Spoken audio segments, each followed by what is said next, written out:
balmaw aw ka biyalamsa donya don kibaru bena lasiaw ma balma ke Gawsu Jalo Rasjal fe o don kibaru kunafuni abena damne ni kiwara minye ina fo ba kalama togo mina na ya soro kiwara abe min keleme ka dugula bobi o doye Umar Mariko mogo mi kabini bagilensani keme kononton ani bishegin wati min be talike jamana don u ka laɲini fanba no do tunye beya u ka se ka sabati ni Umar Mariko ko a joda boyanu la kosɛbɛ fo ka se General Musa Traoré ale ye san mugan ani ko min kɛ jamana ɲɛmɔgɔya la kuma dɔ la n'o ɲɛmɔgɔya in tun tɛ maliden fanba fɛ la ye a jirala k'a fɔ ni Umaru Mariko ko a kɛra cɛkasi don dɔ ye kabini ni waati ninnu bɛɛ y'a yɛrɛ ka sinsin Mali kɔnɔ malidenw ka se ka dantigɛliw kɛ hali kuma dɔ la Mali ekɔlidenw u ka sonalidon tɔnba minnu n'u sinsinnen bɛ Mali kɔnɔ kabini bɛɛ y'a sinsin waati o dɔ tun ye UNEM ye fo kana kɛ bi o yɛlɛmara ka kɛ AEM ye ko nin cɛba in a jɔda bonyana kosɛbɛ malidenw ka se ka kuma Mali kɔnɔ u wasalen wa min ye hali binginɛjeni fanga ye u ka se ka bɔ an kunna ko Umaru Mariko a jɔda bonyanu la kosɛbɛ o de y'a to kabini waati min na kibaruya bina ka fɔ o Umaru Mariko ko a ye kibaruya gɛlɛn dɔw de cari ko carina bɔlɔlɔ siraw de kan o kibaruya yɛrɛ malidenw caman ye a ka dantigɛli ninnu mɛn o dantigɛli ninnu a kunkan ko kɔrɔfɔw olu tun ka farin kosɛbɛ kɔrɔfɔ ninnu tun bɛ tali kɛ dɔgɔtɔrɔ Choguel Kogala Mayiga de la o min ye jamana marabolo ɲɛmɔgɔ ye bi hali kuma dɔ la malidenw dɔw ko ni y'a ye Umaru Mariko ye nin kibaruya in fɔ ko dɔgɔtɔrɔ Choguel Kogala Mayiga fana tun ye dantigɛli dɔw kɛ o dantigɛli min yera bɔlɔlɔ siraw fɛ dɔgɔ furancɛ ninnu kɔnɔ ko a fana tun bɛ dankari de kɛla min ye bɛɛ y'a o sinsinbaw ye ani bɛɛjɛ fanga yɛrɛ o tigilamɔw n'an k'u ma ko les acteurs du mouvement démocratique k'olu ye kɛlɛ min kɛ kabini 1991 n'olu ka wulikajɔw bangena bɛɛ la bi k'a ye lagosi gɛlɛnw ta k'a lasiw ma k'a bɛ komi nin ye tajuru sarawale de min kɛra dɔgɔtɔrɔ Umaru Mariko fɛ ka ɲɛsin dɔgɔtɔrɔ Choguel Kogala Mayiga ma hali n'a y'a sɔrɔ ninnu fila bɛɛ ye dɔgɔtɔrɔw de ye Choguel Kogala Mayiga ye dɔgɔtɔrɔ ye min n'a ka dɔnniw ɲɛsilen bɛ kunnafoni dili ani kibaruya carini o dɔnni ma min ye Umaru Mariko ale ye dɔgɔtɔrɔ min n'a ka dɔgɔtɔrɔya ɲɛsilen bɛ maaw niw latanganiw ani kɛnɛya sinsinli o ma ko nin dɔgɔtɔrɔ fila in ko a bɛ komi nin kibaruya ninnu carine min bɛ tali kɛ sigida 4 na a josariya matarafaba ko ye nin ko in mɛn o de y'a to ale y'a laɲini ka se k'i sen don nin ko in na a ye laɲini kɛ min ye Bamako yɛrɛ a sɔrɔdasiw ka daga min bɛ Dar Salam n'u k'a ma ko kan olu ka Umaru Mariko k'a wele k'a ɲininka yala kibaruya minnu bɔra a da ninnu sabu tun ye mun ye ninnu laɲini ye mun de ye o bɛɛ de kuncɛlen wasaden Umaru Mariko seginnen ka taa sigida 4nan Kobe la wa ko wasaden Umaru Mariko dɔrɔn tun tɛ a ye nin kibaruya in ci mɔgɔ min ma n'o ye Abubakar Kamara dɔw k'a ma ko Kamara numéro 1 ale ye radio Kayira jɛtura dɔ ye o y'a sɔrɔ maa sabanan fana tun minɛra o bɛɛ ye nin kunkan ko kibaruya kelen ye u ko ma ko Bubakar Sumaworo dɔw k'a ma ko Buba Fane ko ale de kɛra sabu ye ka nin kibaruya in yɛrɛ ka cari bɔlɔlɔ siraw kan o weleli de senfɛ ko de y'a to ninnu welela k'u ɲininka daluya min b'u bolo mun de y'a to nin kibaruya in carina ko ninnu ɲininkara mɔgɔ min fɛ sigida 4nan Kobe la min ye procureur ka dangan fɔlɔ Mamadi Tunkara ko ale de ye nin ɲininkali ninnu kɛ nin bɛɛ de kuncɛlen a y'a laɲini ka fɔ Umaru Mariko Abubakar Kamara ani Bubakar Sumaworo ko ninnu bɛ taa Bamako kasobonba la yan'u ka kiri boloda don cɛ o kiri ninnu k'o bɛna boloda ka bɛn février kalo tile 15 nata ma nin kibaruya in binnen waati min na min ye bɛɛ o makaranbaw ni bɛɛ sinsinbaw ye nin ma kɛ olu caman fɛ la ye ka tali kɛ ekɔlidenw ani Umaru Mariko yɛrɛ a jɛɲɔgɔnw olu tun ye laɲini min n'o ye ka dɔgɔtɔrɔ Choguel Kogala Mayiga ka wele kiri la ka da a yɛrɛ ka kumaw kan kuma minnu bɛ n'a y'u fɔ n'o kuma kɛra sabu ye bi dɔgɔtɔrɔ Umaru Mariko bɛ Bamako kasobonba kɔnɔ ninnu y'a laɲini ka fɔ u bɛna wulikajɔw kɛ wulikajɔ minnu ni kun foyi t'a la ka se ka bɛɛ y'a makaran o de y'a to u y'a laɲini ka dɔgɔtɔrɔ Sogɛli Kokala Mayiga k'u bɛna damakasi sɛbɛn dɔ a kama ko bɛ la ale min kɛra kibaruya jugu caribaga ye fɔlɔ n'a ka kibaruya ninnu kɛra sabu ye ka dankari bɛɛ yɛrɛ a matarafabaw ani sɔrɔnalidɔnbaw la yala ninnu ye min fɔ u ka dantigɛliw kɔnɔ laɲini minnu b'u la hakilina minnu b'u la olu dɔw filɛ. An ka nabi kana yira la k'a fɔ k'a kelen tɛ a ye min dan kunu k'a fɔ k'o de falenna an b'a kɔ ni ala sɔnna a ma se mana kɛ fɛn fɔ fana ye an b'o dɛmɛ lase a ma a k'a dɔn k'a kelen tɛ parce que a réagira kuma dɔ de la o kuma ye mun ye kumakan min ko k'a fɔ ko malidenw ye kɛlɛ min kɛ Maskatɔni 11 n'o Maskatɔni 11 y'a to an bɛ jɛmu fana kɔnɔ bi n'o Maskatɔni 11 y'a to minnu bɛ fanga la bi n'olu sera ka bɔ ka bɛn daminɛ k'a fɔ ko fanga min kun bɛ o kuma ko fanga taabolo man d'u ye n'o ye Maskatɔni 11 kɛlɛ ye kumakan dɔ de fɔra k'a fɔ ko minnu tanyana o Maskatɔni 11 la ko maa minnu tanyana k'o tɛ ekɔlidenw ye ko maa minnu tanyana ko ye maa fu de ni fu tɛ yen nɔ parce que a tigilamɔgɔw ko k'a fɔ ko geribu ko ani fato fa ala de bɛ fa bɛɛ bunamaden na i ni fato ni bɛɛ kelen geribu fana maa si t'a ɲini ala fɛ ka taa delili kɛ ala de bɛ maa sɔn o fana ye mɔgɔ de mais fo ka taa k'a fɔ k'i bɛ histoire falsifier ka taa fɔ ko ekɔliden mansa k'o de kɛra ko pour que ka musa ka fanga bin donc nin ye kɛwale ye kumakanw ye minnu ka jugu ni u bɛ ka min yɛrɛ fɔ Umar Mali kuma fɔ min ka jugu ni parce que nin ye ka maliden bɛɛ de neni nin ye k'an ye kɛlɛ min kɛ ɲɔgɔn fɛ depuis 1968 an fa minnu ye kɛlɛ kɛ fo ka na se mars 91 ma nin ye k'olu ka kɛlɛ bɛɛ de la ɲɔgɔn k'o don galama kɔnɔna na Umar réagir o de la n'o de nana kɛ nin ye a ka kan an bɛɛ ka wuli k'an jɔ donc k'a fɔ an bɛ Umar kɔ bi k'a fɔ fana an tɛ jɛn n'a ye jamanaw bɛ yen nɔ kɛlɛ dɔw kɛra n'i ko k'i b'o kɛlɛ lanɔgɔ façon dɔ la ni min farati justice de b'i minɛ k'i condamné o jamanaw bɛ yen nɔ n'i taara bi Iran k'a fɔ k'i bɛ taa layatɔla ka kɛlɛ k'i bɛ taa kuma façon dɔ fɔ o ma gɛlɛya bɛ sɔn a sɔn ka ca dɛ n'i taara bi Faransi k'a fɔ k'i bɛ taa kumakan façon dɔ fɔ De Gaulle ma gɛlɛya bɛ sɔn ka kala dɛ o de fana an ka kɛlɛ mars 91 n'o ne mɔgɔ min nana k'i bɛna o kumakan kɛ aya fo ka victime yɛrɛ an minnu ye victime ye bi anw de kɛ bɛ buru ye o fana ye ko wɛrɛ sɛ dɛ donc an nan'o la ka na yira Umar la ka na fɔ aw fana k'aw fo presse parce que an ka kɛlɛ anw de ye kɛlɛ kɛ ɲɔgɔn fɛ mars 91 presse jɔyɔrɔ bonyana la kosɛbɛ Eco jɔyɔrɔ bonyana la Bɔrɔ jɔyɔrɔ bonyana la La Rue jɔyɔrɔ bonyana la donc o b'a fɛ ka liberté bɛɛ de don bi galama kɔnɔ an tɛ se ka sɔn ma donc an nan'o la bi juguya ko tɛ ne yɛrɛ ne ye nin kɛlɛ kan bi n ye ancien la ye min Umar ye kɛlɛ min kɛ kunu o y'a sɔrɔ an ye denmisɛnnin an dara kɛlɛ la parce que an b'a dɔn faso ɲɛta kɛlɛ don sinon kɛlɛ dɔ kɛra min b'an bila transition kɔnɔna na ne t'o kɛlɛ la ne t'o idéal partagé parce que anw fana ye démocrates de an ko an t'a ɲini ala fɛ fanga min ne jamanadenw y'a di k'a fanga ka se ka njalaki ka bɔ yen ne marifa ye mais nin ye fɛn min ye nin ye acte an ye kɛlɛ min kɛ ɲɔgɔn fɛ nin ye jamana sunsun de ye donc n'an ma wuli ka jɔ ka fara ɲɔgɔn kan minnu tun t'a fɛ nin bidon ka se minnu tun t'a fɛ démocratie ka na minnu ye malidenw faga minnu ye malidenw dɔw gɛlɛya las'u ma fo ka na se bi ma olu de b'a fɛ k'an segin o kɔnɔna na tuguni donc an wulila ka na k'a fɔ nin tɛ politique ko ye nin ye mali ko ye nin tɛ politique ko ye nin an ye kɛlɛ min kɛ pour que mali ka kɛ bi tare hali n'an bɛ gɛlɛya kɔnɔna na donc o de y'an se yan bi. Tamega Ibrahima n sera kɛnɛ kan hasard tɛ b'a dɔn ne fana ye ancienne l'AM ye komi an kɔrɔkɛ Umar Mariko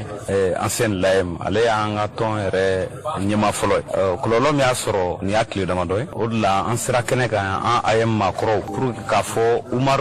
jɛɲɔgɔnw ye k'a fɔ a baarakɛɲɔgɔnw ye k'a fɔ a ka parti mɔgɔw ye k'a fɔ démocrates ni républicains bɛɛ ko an bɛ Umar kɔ an ka dɛmɛ b'a ye an ka bonya b'a yɔrɔ wa an ka danaya b'a kan an sera o la bi sɔgɔmada in na kɛnɛ kan anw AM maakɔrɔw pour que k'o témoignage kɛ jama bɛɛ ɲɛna aw presse ɲɛna ani fɛn fɛn y'a sen bɔ a kɔnɔkɔrɔ ka se yan AM mɔgɔw an wulilen n'o k'an jɔ bi tɛ bi mana kɛ maa ma kan contraire au principe démocratique contraire au principe républicain an wulilen n'o k'an jɔ wa n'an camarade fana ye nin kɔlɔlɔ sɔrɔ k'a fɔ aw bɛɛ ye ko AM maakɔrɔw an yɛrɛ ɲɔgɔn y'o boloda ni Ala sɔnna a ma samedi nata pyramide du souvenir la an bɛna meeting ba kɛ o réunion préparatoire fana bolodalen don an tɛna sigi wa an tɛ siran parce que an ye kɛlɛ de kɛ 91 an ma contribuer dɛ an ye rôle de jouer en tant que acteur donc fɛn minnu sɔrɔla 91 maa minnu fatura 91 su minnu bɔra joli minnu bɔnna an tɛ se k'an sigi k'o bɛɛ kɛ fu ye bi k'o kɛtɔ la ye fu ye bi Umar Mariko ye kɛlɛ min kɛ kunu i bɛ se k'a fɔ i n'a tɛ parti kelen na i bɛ se k'a fɔ i n'a tɛ hakilina kelen na mais k'a fɔ ko Mali t'a dusukun na k'a fɔ k'a tɛ kɛlɛ la Mali ye o ye nkalon kuma de donc n'o de ye tiɲɛ ye an wulilen don k'an jɔ Umar ye bi an wulilen don k'an jɔ a ye sini politique kɛlɛ tɛ dɛ jamana in kanu kɛlɛ de don démocratie kɛlɛ de don valeur républicaine défendre kɛlɛ de don an bɛ Umar kɔ bi an b'a kɔ sini an bɛ démocratie kɔ bi an bɛ démocratie kɔ sini n'a ni kɔlɔlɔ wɛrɛ maa wɛrɛ sɔrɔ hali ni tɛ AM na an ye kɛlɛ min kɛ depuis 91 fo ka na se bi la o kɛlɛ in m'an poussé ka wuli k'an jɔ jɔ o tigilamɔgɔ fana ye. Donc partisanerie dɔrɔn tɛ,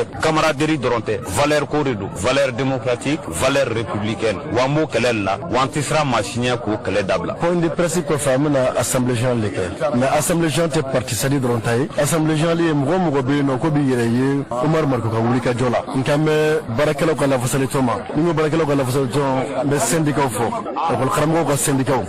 n bɛ syndicat fɔ magistrats ka syndicat, n bɛ syndicat fɔ mobili bolilaw ka syndicat, n bɛ syndicat fɔ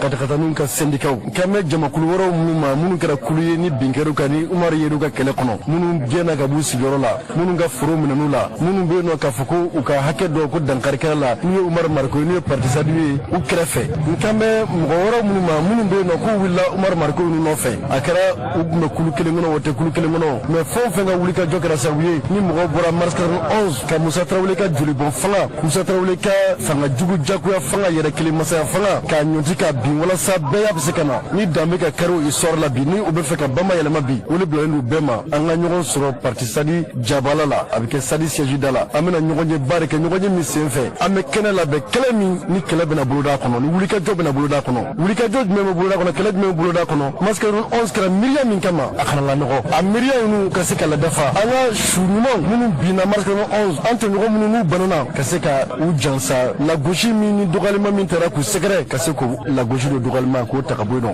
k'a fɔ bɛɛ ɲɛna ko Umaru Mariko bɛ bolola bi, a tɛ bolola bi, ko Umaru Mariko ye kojugu kɛ koyi, parce que mɔgɔw bɛ yen nɔ bi siga kɛlen don minnu na minnu tɔgɔ bɛ vérificateur généraux ka rapport kɔnɔ n'olu man wele, mɔgɔw bɛ yen bi siga t'a la olu ye fagali jugu kɛ, mɔgɔw bɛ yen bi o mɔgɔw caman de bɛ yen nɔ bi minnu kan ka wele olu mɔgɔw ma wele, donc an bɛ fɛɛrɛ kɛ an b'a dɔn k'a fɔ cɔ k'a fɔ ko dɔ wɛrɛ foyi tɛ, Umaru Mariko bɛ min incarné, a bɛ valeur min incarné o de lagositɔ don, ni mɔgɔ min y'a bila kɛnɛ kan o de kan ka wele, o de kan ka ɲininka, mais ni i ye mɔgɔ min o ye prétexte dɔrɔn de ye, alibi dɔrɔn de ye, ni alibi Umaru yɛrɛ man ka wele ka ɲininka nin kuma yɛrɛ la, et bi na Umaru tɛ se ka bila garde à vue la Mali kɔnɔ, tɛ se ka kɛ o, nin ko kan fagali ko tɛ, goniaba ko tɛ, jamana nafolo tiɲɛni ko tɛ, nin ko kan Umaru bilali garde à vue la i b'a dɔn k'a fɔ dɔ wɛrɛ foyi tɛ, vengeance de don, dɔ wɛrɛ foyi tɛ, a bɛ min incarné de don, a b'a dɔn k'a fɔ a b'u jogo dɔn, mɔgɔ sugu min a b'u dɔn, mɔgɔ sugu min a b'u dɔn, mais e yɛrɛ k'a ma fɛ sa, jamana min bɛ ka ci, jamana min bɛ ka jeni, jamana min mɔgɔ bɛ nafolo minnu suɲɛna u ka segin, jamana min bɛ wuli ka jɔ la bi, premier ministre yɛrɛ ka kuma dɔ kun tɛ ka a tɛ don gouvernement kɔnɔ tant que M5 manifestation su minnu bɔra olu kiiri ma kɛ yan, o kiiri ma kɛ, an sigilen bɛ k'o makɔnɔ, a bɛna wuli la niveau quelque kuma de, o kuma diɲɛ de bɛna wuli, donc wuli ka jɔ de kɛra ma wajibi ye, le procureur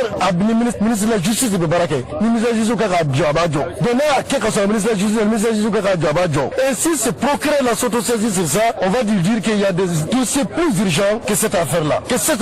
donc il doit s'autosaisir pour ces questions-là. En tout cas, ce qui est sûr là, on gâte Omar Blala ou Omar Blao, déjà l'affront est fait, parti ça de côté, ne savoir de là du parti ça dit, moi qui me fais le commissaire, nous te sadi mouroyo, moi je sadi maoulere, moi qui me voulons v'la bana, nous te sadi mouroyo, je sadi le maoulou, nié mouroyo beno côté fait dans la carrière jamana histoire là, nous barika koi, mouroyo beno kobe chou, anga chou, nous mémoire bouya, nous kera chou monye, nous beka kodi, donc vous dites que d'autres sadi droni, mais sadi donne le temps, vendredi à partir de 15h, appelle l'ancien de Malien, fait biyirena, trop fait biyirena, ali mouroyo kelen fait biyirena, anga nyoko sono ka kadri la be, kadri mungana no wulika joke, parce que antika ni kosoni, mais Omar Mariko Chini Jondo Dora de Doa, Chini Jondo, donc vraiment ça suffit, voilà. Na arrêtez de se cacher le mais, il y a d'une seule la mer, à une limite ou ça cause. Aïe, vous n'êtes pas islamique, Jamola, Asla Tabala, au coin d'Antébi, la relève à assurer, au Datumakuma. Ça va un an à partout m'a créé. Avec quel est pour partout à créer, même bien qu'un mingan, ou Omar Mariko ne peut pas être relation. Parce que nous sommes uniquement là, et nous n'allons pas la monnaie, ou nous faut être à faux que tu vas à une limite ou ça, quand vous la relève à assurer, au Datumakuma. Eh, moi, vous n'avez pas Savali, ou quand on a barou, fera barou, comme Marco Blacanasu, Abana.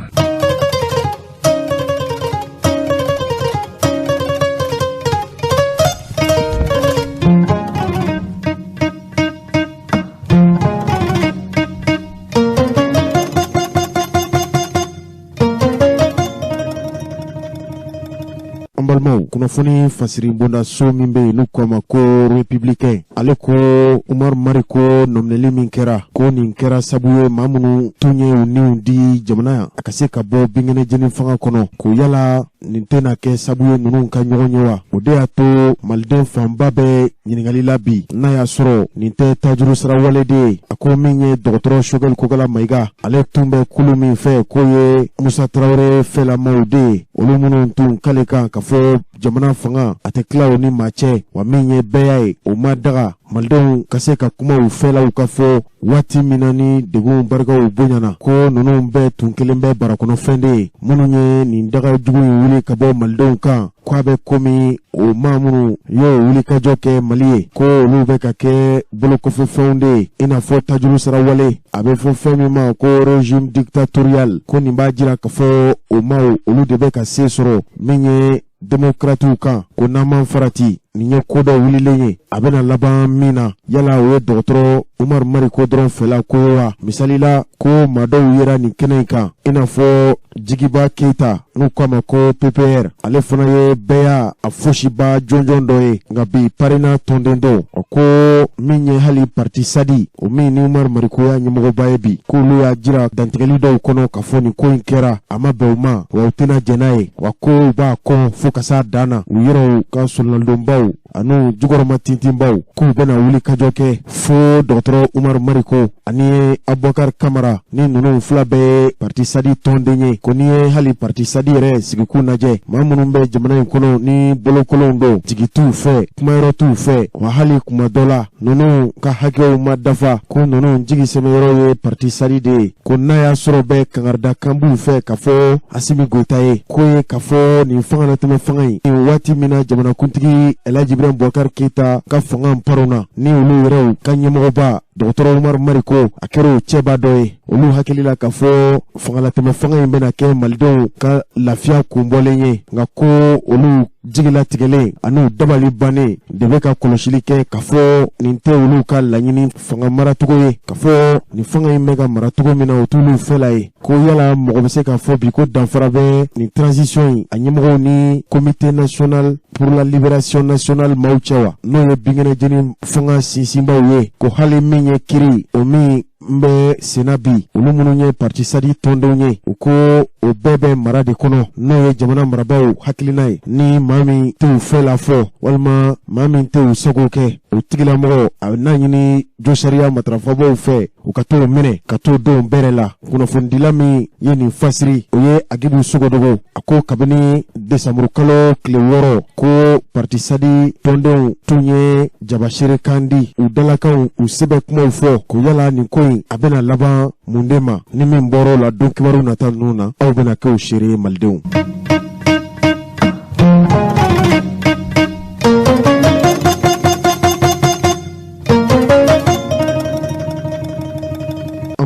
a bɛ fɔ kulu min ma Mali kɔnɔ ko Espoir Mali Kura nin ye kulu min n'a sinsinna kabini Ibrahim Boubacar Keita bɛ fanga la waati min na wa hali kuma dɔ la maa bɛ se k'a fɔ kulu minnu ye fanga in pɔrɔ ni jamana ɲɛmɔgɔ u ka jamana maracogo ninnu tun y'a fɔ ko olu fɛ la tɛ o Espoir Mali Kura in jamana yɛrɛ bɛ lahala min na u ye dantigɛli kɛ jamana foroba kunnafoni caribondaso n'o ye esor ye u ko di ko olu minnu bɛ kulu kɔnɔ damasurana n'u k'a ma ko EMK n'a ɲɛmɔgɔba o ye jamana yɛrɛ minisiri kɔrɔ dɔ ye Sheikh Umar Sissoco ko hakilina b'olu la hakilina minnu b'u la ko ye ka se ka hakilina di Mali marabaw ma kɛlɛ daga sugu min b'an kunna n'an k'a ma ko guerre asymétrique togo min na fɛɛrɛ bɛ se ka tigɛ o la ko fɛla bɛ olu la o fɛla ninnu ye fɛla jumɛnw ye k'u b'a ɲini fɔlɔ malidenw ka fara ɲɔgɔn kan k'u ŋaniyaw kɛ kelen ye k'u b'a ɲini Mali jamana marabaw fɛ kulu minnu bɛ n'o ye banbagaci marifatigiw ye ka se ka olu kɔlɔsi u nana togo min na Mali kɔnɔ ko ninnu caman bɛ ko ninnu bɔra kɛlɛ daga wɛrɛw de la i n'a fɔ GSPC olu minnu bɔra Algérie n'u nanu daga Mali kɔrɔnyanfan fɛ n'o yɛlɛmara bi ka kɛ AGMI ye kabini san 1999 fo san 2000 waati ko ninnu tilala ka na kulu wɛrɛ dilan kulu min n'o tɔgɔ dara Amsardine n'o yɛlɛmara bi ka kɛ GSIM o de ye Mujao ye ko a ko waati fɛrɛlen kɔnɔ k'u nana tɔgɔ kura dilan o tɔgɔ kura dilannen u y'o kɛ Katiba Masina walima kuma dɔ la État islamique wa ko ninnu ye banbagaci wale tigilamaw de ye ninnu ka laɲini tɛ dɔwɛrɛ ka se ka Mali yɛrɛ a ka dugujukɔrɔfɛnw k'olu bɔ hɛrɛ minnu bɛ jamana in kɔnɔ ko malidenw kɛlɛ wuli k'u ɲɛ nin dɔrɔn de ye kabini san 2000 ni san 12 ka se o san yɛlɛma kunbɛn ma san 2000 ni san 13 ko kabini nin waati de ninnu farala ɲɔgɔn kan ka se ka Mali kɛlɛ ko ni ye Mouvement National pour la Libération n'o ye MNLA ye ale ka jigitigɛ kow an'a ka jigitigɛ walew lajɛ nin ko in bɛɛ lajɛlen kunkolo kɛra ni banbaganci walew tigilamaw MNLA ani banbaganci marifatigi minnu bɛ yen n'olu bɛ dɔrɔgujuguw latɛmɛ Mali kɔnɔ ko nin ko in bɛɛ nana juguya kabini Mouvement National de Libération de l'Azawad ani réseau min tun sigilen bɛ ka se ka minfɛnjugu cɛjugu k'olu latɛmɛ jamana in kɔnɔ ko ninnu de wulila ka Mali kɛlɛ fɔlɔ u ka kɛlɛw dɔ kɔnɔ laɲini jumɛnw tun b'u la EMK ko dɔ tun ye ka Mali kɛ mugu daga jamana ye fagali walew ka se ka malidenw yɛrɛw kɔ don ɲɔgɔn na ka lakanabaliya sinsin jamana fan bɛɛ ko de kɛra ninnu ka laɲini kunfɔlɔw ye ko min kɛra nin ko in jigilatigɛ ko ye jamana minnu nana ka f'u bɛna Mali dɛmɛ ka bɔ nin gɛlɛya in kɔnɔ ko a bɛ san 9 ɲɔgɔn bɔ bi ko a bɛ komi ninnu bɛ fitinɛ ni sitanɛ walew duga Mali kɔnɔ ka tila k'u yɛrɛ k'u fagaba ye nanzarakan na u ko de ma ko pompier pyromane jamana minnu bɛ kuma dɔ la ni malidenw hakili la ka fɔ ninnu y'an dɛmɛbaw ye ko ninnu ye Mali jugu de ye hali Mouvement National de Libération de l'Azawad ko a sinsinba ye nin jamana ninnu de ye u ko min ye MINUSMA ko cɛba 14 ani Fransikaw tɔgɔla sɔrdasiw n'o ye Barkan ko cɛba 5 ko ninnu ma se ka Mali jamana tila ko yala Mali ɲɛmɔgɔw t'a dɔn wa ka fɔ nin ko in tɛ ko gansan ye ka da kan ko fitinɛ walew tun daminɛra jamana kɔrɔnyanfan de fɛ ko an bɛ don min na bi ko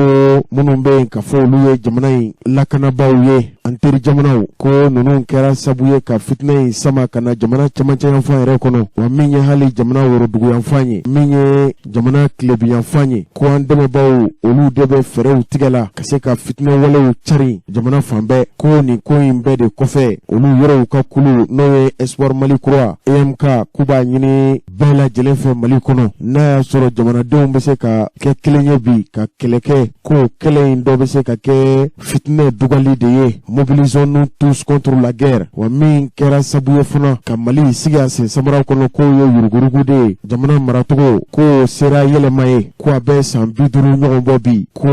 Mali tora musalaka de kɔnɔ ko tuɲafɔ k'o dɔgɔyara ko jamana foroba nafolo ko malidenw ma siran bilen k'o dun hali jamana yɛrɛ a maba minnu bɛ ni olu tun ye malidenw ɲɛ jɔyɔrɔw ye ko ninnu bɛɛ lajɛlen kɛra sigalamaw ye bi wa ko u bɛ min ɲini jamana marabaw fɛ k'u b'a laɲini jamana maradugu fɛn o fɛn bɛ yen bi ko bɛɛ lajɛlen ka lakana k'i yɛrɛ ye a bɛ fɔ yɔrɔ minnu ma ko cercle jamana maradugu kɔnɔ ko b'a ɲini jamana marabaw fɛ ko a dɔgɔyalen ka kɛ cɛ 1500 k'olu ka bila Mali cercle bɛɛ lajɛlen kɔnɔ olu ka se ka cercle ninnu lakana a bɛ fɔ fɛn ma ko bataillon sɔrdasi maa 500 k'olu ka bila ka taa ni cercle kelen-kelenna ninnu bɛɛ kɔnɔ wa ko maa 500 min bɛ taa ko ninnu ka kɛ sɔrdasiw ye minnu bɛna suganti jamana marabaw fɛ ko ni Mali bɔra banbaganciw bolo waati min na maa 1000 ni maa 500 ko ka ninnu ta jamana foroba baara la k'u b'a laɲini cakɛda kɛrɛnkɛrɛnnen ka dilan minnu ka baara bɛna kɛ sabu ye maa minnu bɛna wele nin cogo in na Mali ye ni banbanciw kɛlɛla ka ban pewu ko ninnu ka taa Mali sɔrdasiya la k'u b'a ɲini jamana marabaw ka baara kɛ bondaso min dilan o k'o de ma ko agence d'insertion et d'assurance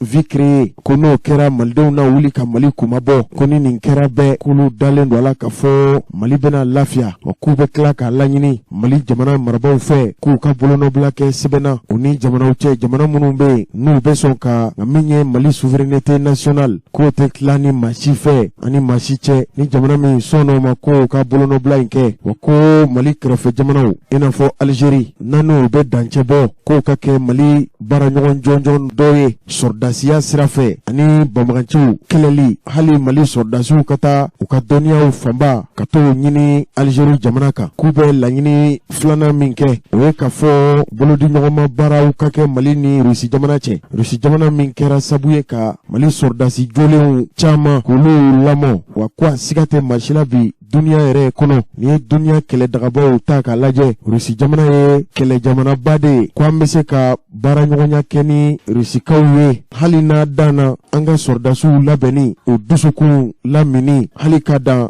sɔrdasiw bololamine minnu bɛ dilan marikala ko Rusi jamana bɛ se k'an dɛmɛ nin bɛɛ la ko Rusi jamana kɔfɛ olu yɛrɛw tɔgɔla tɔn n'o ye Espoir Mali Kura EMK k'u bɛ kangarida laban min kɛ jamana marabaaw ye ko ni jamana wɛrɛ bɛ yen min bɛ se ka ɲini bolodi ɲɔgɔnma baaraw kɔnɔ lakana yɔrɔ la ko ye Sinuwa jamanaden ko ninnu fana ye maa kɔnɔna jɛlenw de ye wa min ye subahana dɔɔniw sɛgɛsɛgɛliw jugu dabalili ko fɛrɛ ɲuman n'a bɛ fɔ a ma ko technologie ko Sinuwaw y'o jɛturaba ye ko n'o kɛra ko Mali jamana bɛ lahala min na ko a ka ca Ala fɛ ko a b'a yɛrɛ sɔrɔ.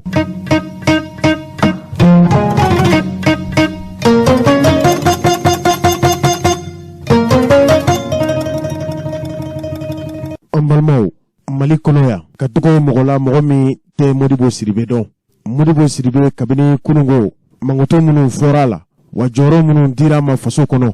n'o jɔyɔrɔ ninnu dɔw dira jamana foroba baara kɛbaw olu ka yamaruya de kɔnɔ o baara ninnu dibaga dɔ ye Amadu Tumani Ture ye nin waati de Modibo Sidibe a ka polisiya baaraw ɲɔngirilen kɔfɛ malidenw y'a dɔn foroba ca ani foroba jigiya olu fali o danaya min dara Modibo Sidibe kan kuma dɔ la a ye wulikajɔ minnu kɛ o wulikajɔ ninnu kɛra sababu ye bi n'a y'a sɔrɔ mankutu bɛ Modibo Sidibe la o mankutu ninnu de bɛ Modibo Sidibe kɔ bi wulikajɔw de kɛlen b'a fɛ o bɛ san caman bɔ bi waati o waati ka wuli ka se jamanadenw ma hakaja kamanagankow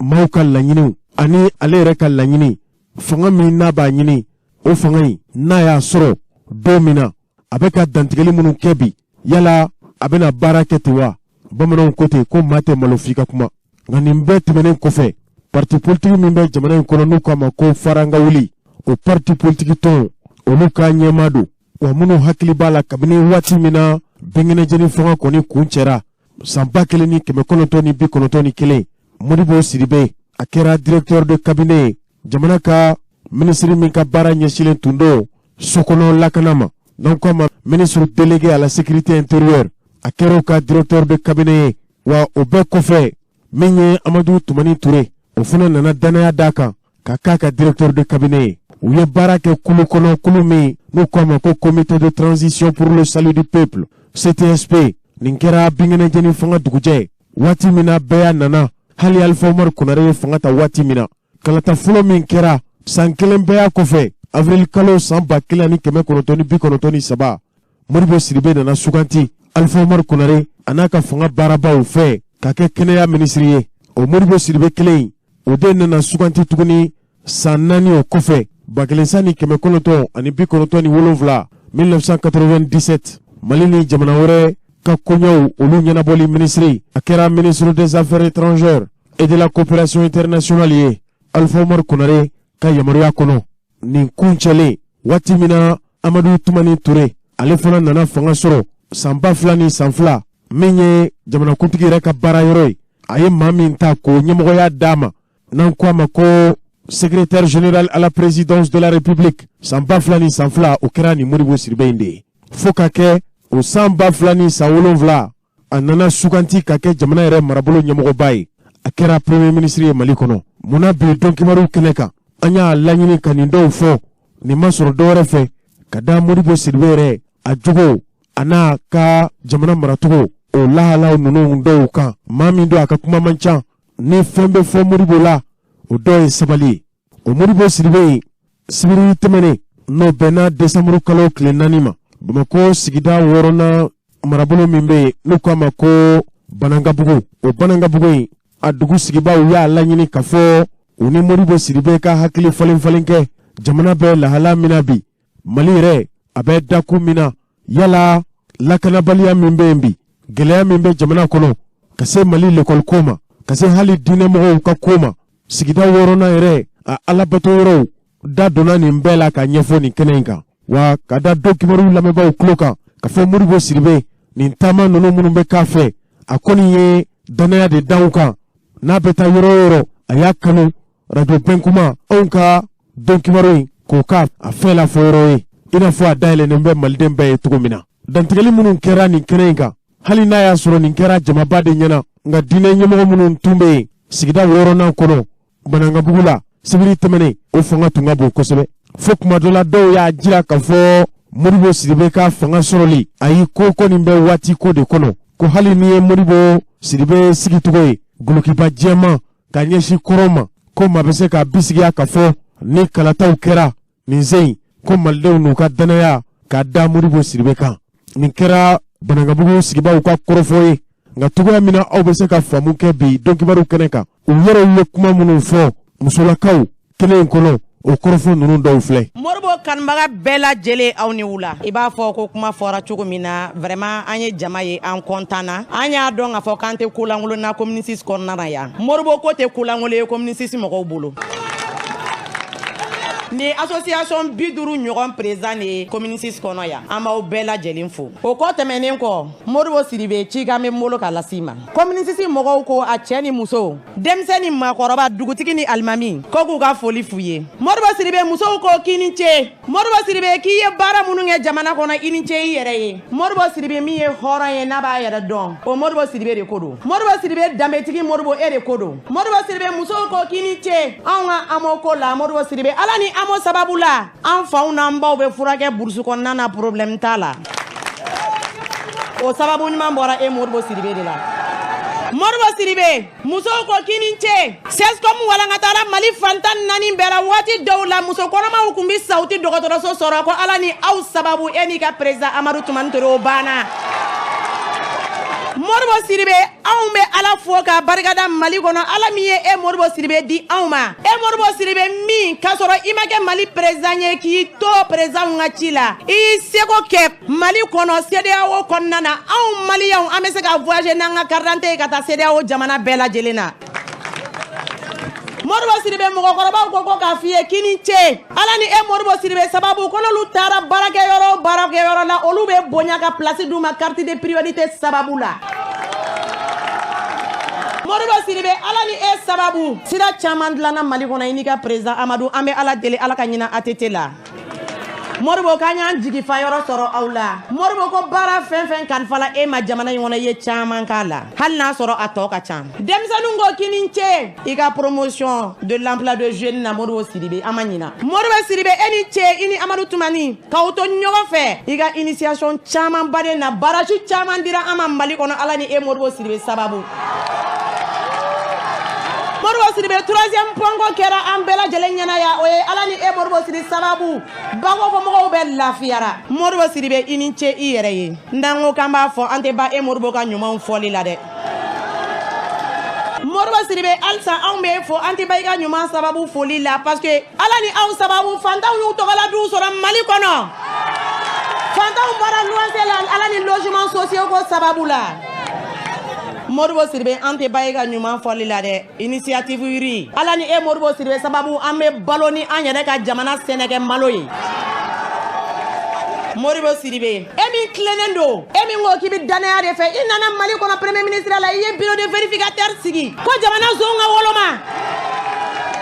e Modibo Sidibé min ma an ka million suɲɛ k'a di denw ma e Modibo Sidibé min ma mobilibaw di denw ma an k'a ye Mali kɔnɔ ya k'i to premier ministre la an y'i dɔn i ka so falajɛ ka tila k'i ye i ka so falajɛ an b'i ye arrangeur de verre kɔnɔ dɛ Modibo an b'i denw ɲ'a kɔnɔ Modibo jama bɛɛ lajɛlen ko k'u ka foli f'i ye a tɛ ban fɔ la n'an ko k'an bɛ e Modibo ka baara fɔ an tɛ ba la an b'a ta sisan fo su fɛ hôpital di Mali Modibo Sidibé an ma ɲina dɛ i ni ce ala ne Modibo Sidibé sababu jalesi bɛ kɛ Mali kɔnɔ 400 500 bɛɛ b'a sɔrɔ ala ni Modibo Sidibé sababu scanner bɛ kɛ Mali la ya ala ni Modibo Sidibé sababu cancer consultation n'a traitement bɛ kɛ an fɛ Mali kɔnɔ ya Modibo ko césarienne kɛra fu ye musow lafiyara Modibo Sidibé ala ni aw sababu ko pali furakɛli bɛ kɛ depuis den min wolola bi ani muso kɔnɔma fo ka se san 5 ma o bɛ kɛ fu anw ye Mali kɔnɔ ya Modibo Sidibé an tɛ ban fɔ la dɛ an bɛ dan nin yɔrɔ la parce que mɔgɔw presselen don su kolen n'o tɛ foli ka ɲi caman bɛ n bolo ka lase e Modibo Sidibé ma Modibo Sidibé o musow ni denmisɛnninw ko ni nana k'an ka ci lase ma Modibo Sidibé k'an jigi b'i ka Mali kɔnɔ an b'i kɔ Mali kɔnɔ wa an b'i layɛlɛ kuluba Mali kɔnɔ parce que an b'a dɔn e de ye solution ye Modibo Sidibé Modibo Sidibé musow ko k'a f'i ɲɛna ko an denw tɛ ka kalan dɛ musow ko k'a f'i ɲɛna ko baara t'an denw bolo dɛ Modibo Sidibé mɔgɔw ko k'a f'i ɲɛna ko délinquants cayara parce que kalan tɛ yen n'an denw ye bac sɔrɔ u bɛ taa san 3 ni san 4 kɛ classe 1 na Modibo Sidibé Moribo Sidibe denmisɛnninw ni musow ka folikan n'o ko k'a f'i ɲɛna. Moribo an ka laɲini tɛ ban fɔ la dɛ, ni Ala sɔnna ma Moribo an b'i kɔ an bɛ taa n'i ye fɔ Kuluba parce que anw b'a dɔn e de bɛ se ka anw bɔ dibi la. An mago bɛ kɛnɛya la Moribo Sidibe e de bɛ se k'an dɛmɛ. An mago bɛ lakana la Moribo Sidibe a solution b'i bolo. Ni assise ko kuma min bɛ ka fɔ Moribo Sidibe e ka hakilina de don an b'a kalama. Donc an b'an jɔ nin yɔrɔ la an bɛ nabaga bɛɛ lajɛlen kelen kelen fo. An bɛ commune 6 dugutigi fo a ka bisimilayi la a diyara an ye. An bɛ alimamiw fo. An bɛ fa cɛ ni muso bɛɛ lajɛlen fo ka tila ka an kanubaga n'an dɛmɛbaga bɛɛ lajɛlen fo min ma aw natɔ sɔrɔ o kana aw tatɔ sɔrɔ. Aw bienvenue Ala ka fête ja. Merci. An balimaw nin bɛɛ de tɛmɛnen kɔfɛ min ye Moribo Sidibe yɛrɛ ye a yɛrɛ nana kuma ta a ye dantigɛli kɛ a ka dantigɛli ninnu bolila Mali yɛrɛ bɛ lahala min kan kɛrɛnkɛrɛnniyala malidenw olu haminakobaw ye ko minnu ye hakilina minnu b'a la miiriya minnu b'a la a yɛrɛ ŋaniya ye mun ye Moribo Sidibe ye dantigɛli kɛ o dantigɛli ninnu an ka fara ɲɔgɔn kan ka Moribo Sidibe lamɛn. Ayiwa n bɛ bɛɛ lajɛlen fo maa minnu ye kuma ta n'u ye hakilina di ka foli di ka kɔrɔ minnu kɛra n ka foli b'u bɛɛ lajɛlen n delila k'a fɔ an bɛ yɔrɔ min na bi Mali kɔnɔna la n'an ko an bɛ taa assise nationale de la refondation na k'a fɔ ko M5 ta don M5 ta tɛ jamana de ta don malidenw de ta don wulikajɔ kɛra o de kama donc a mana kɛ cogo o cogo ko kuma dɔw kɛra o t'an bali k'a fɔ jamana bɛ fɛn min na an ye min ye kunun ni jamana bɛ nin lahalaya façon la an ka se ka kuma ɲɔgɔn fɛ parce que mɔgɔ kelen ka ko tɛ mɔgɔ si kelen se ka foyi k'a la an jɛlen de bɛ se ka ko k'a la donc n'an bɛ fɛn fɛn na fɛn fɛn b'a ni ɲɔgɔn cɛ ɲɔgɔn faamuya o furuku an k'a bɛɛ bila mun kosɔn Mali ka taaɲɛ Mali ka basigi Mali ka lakana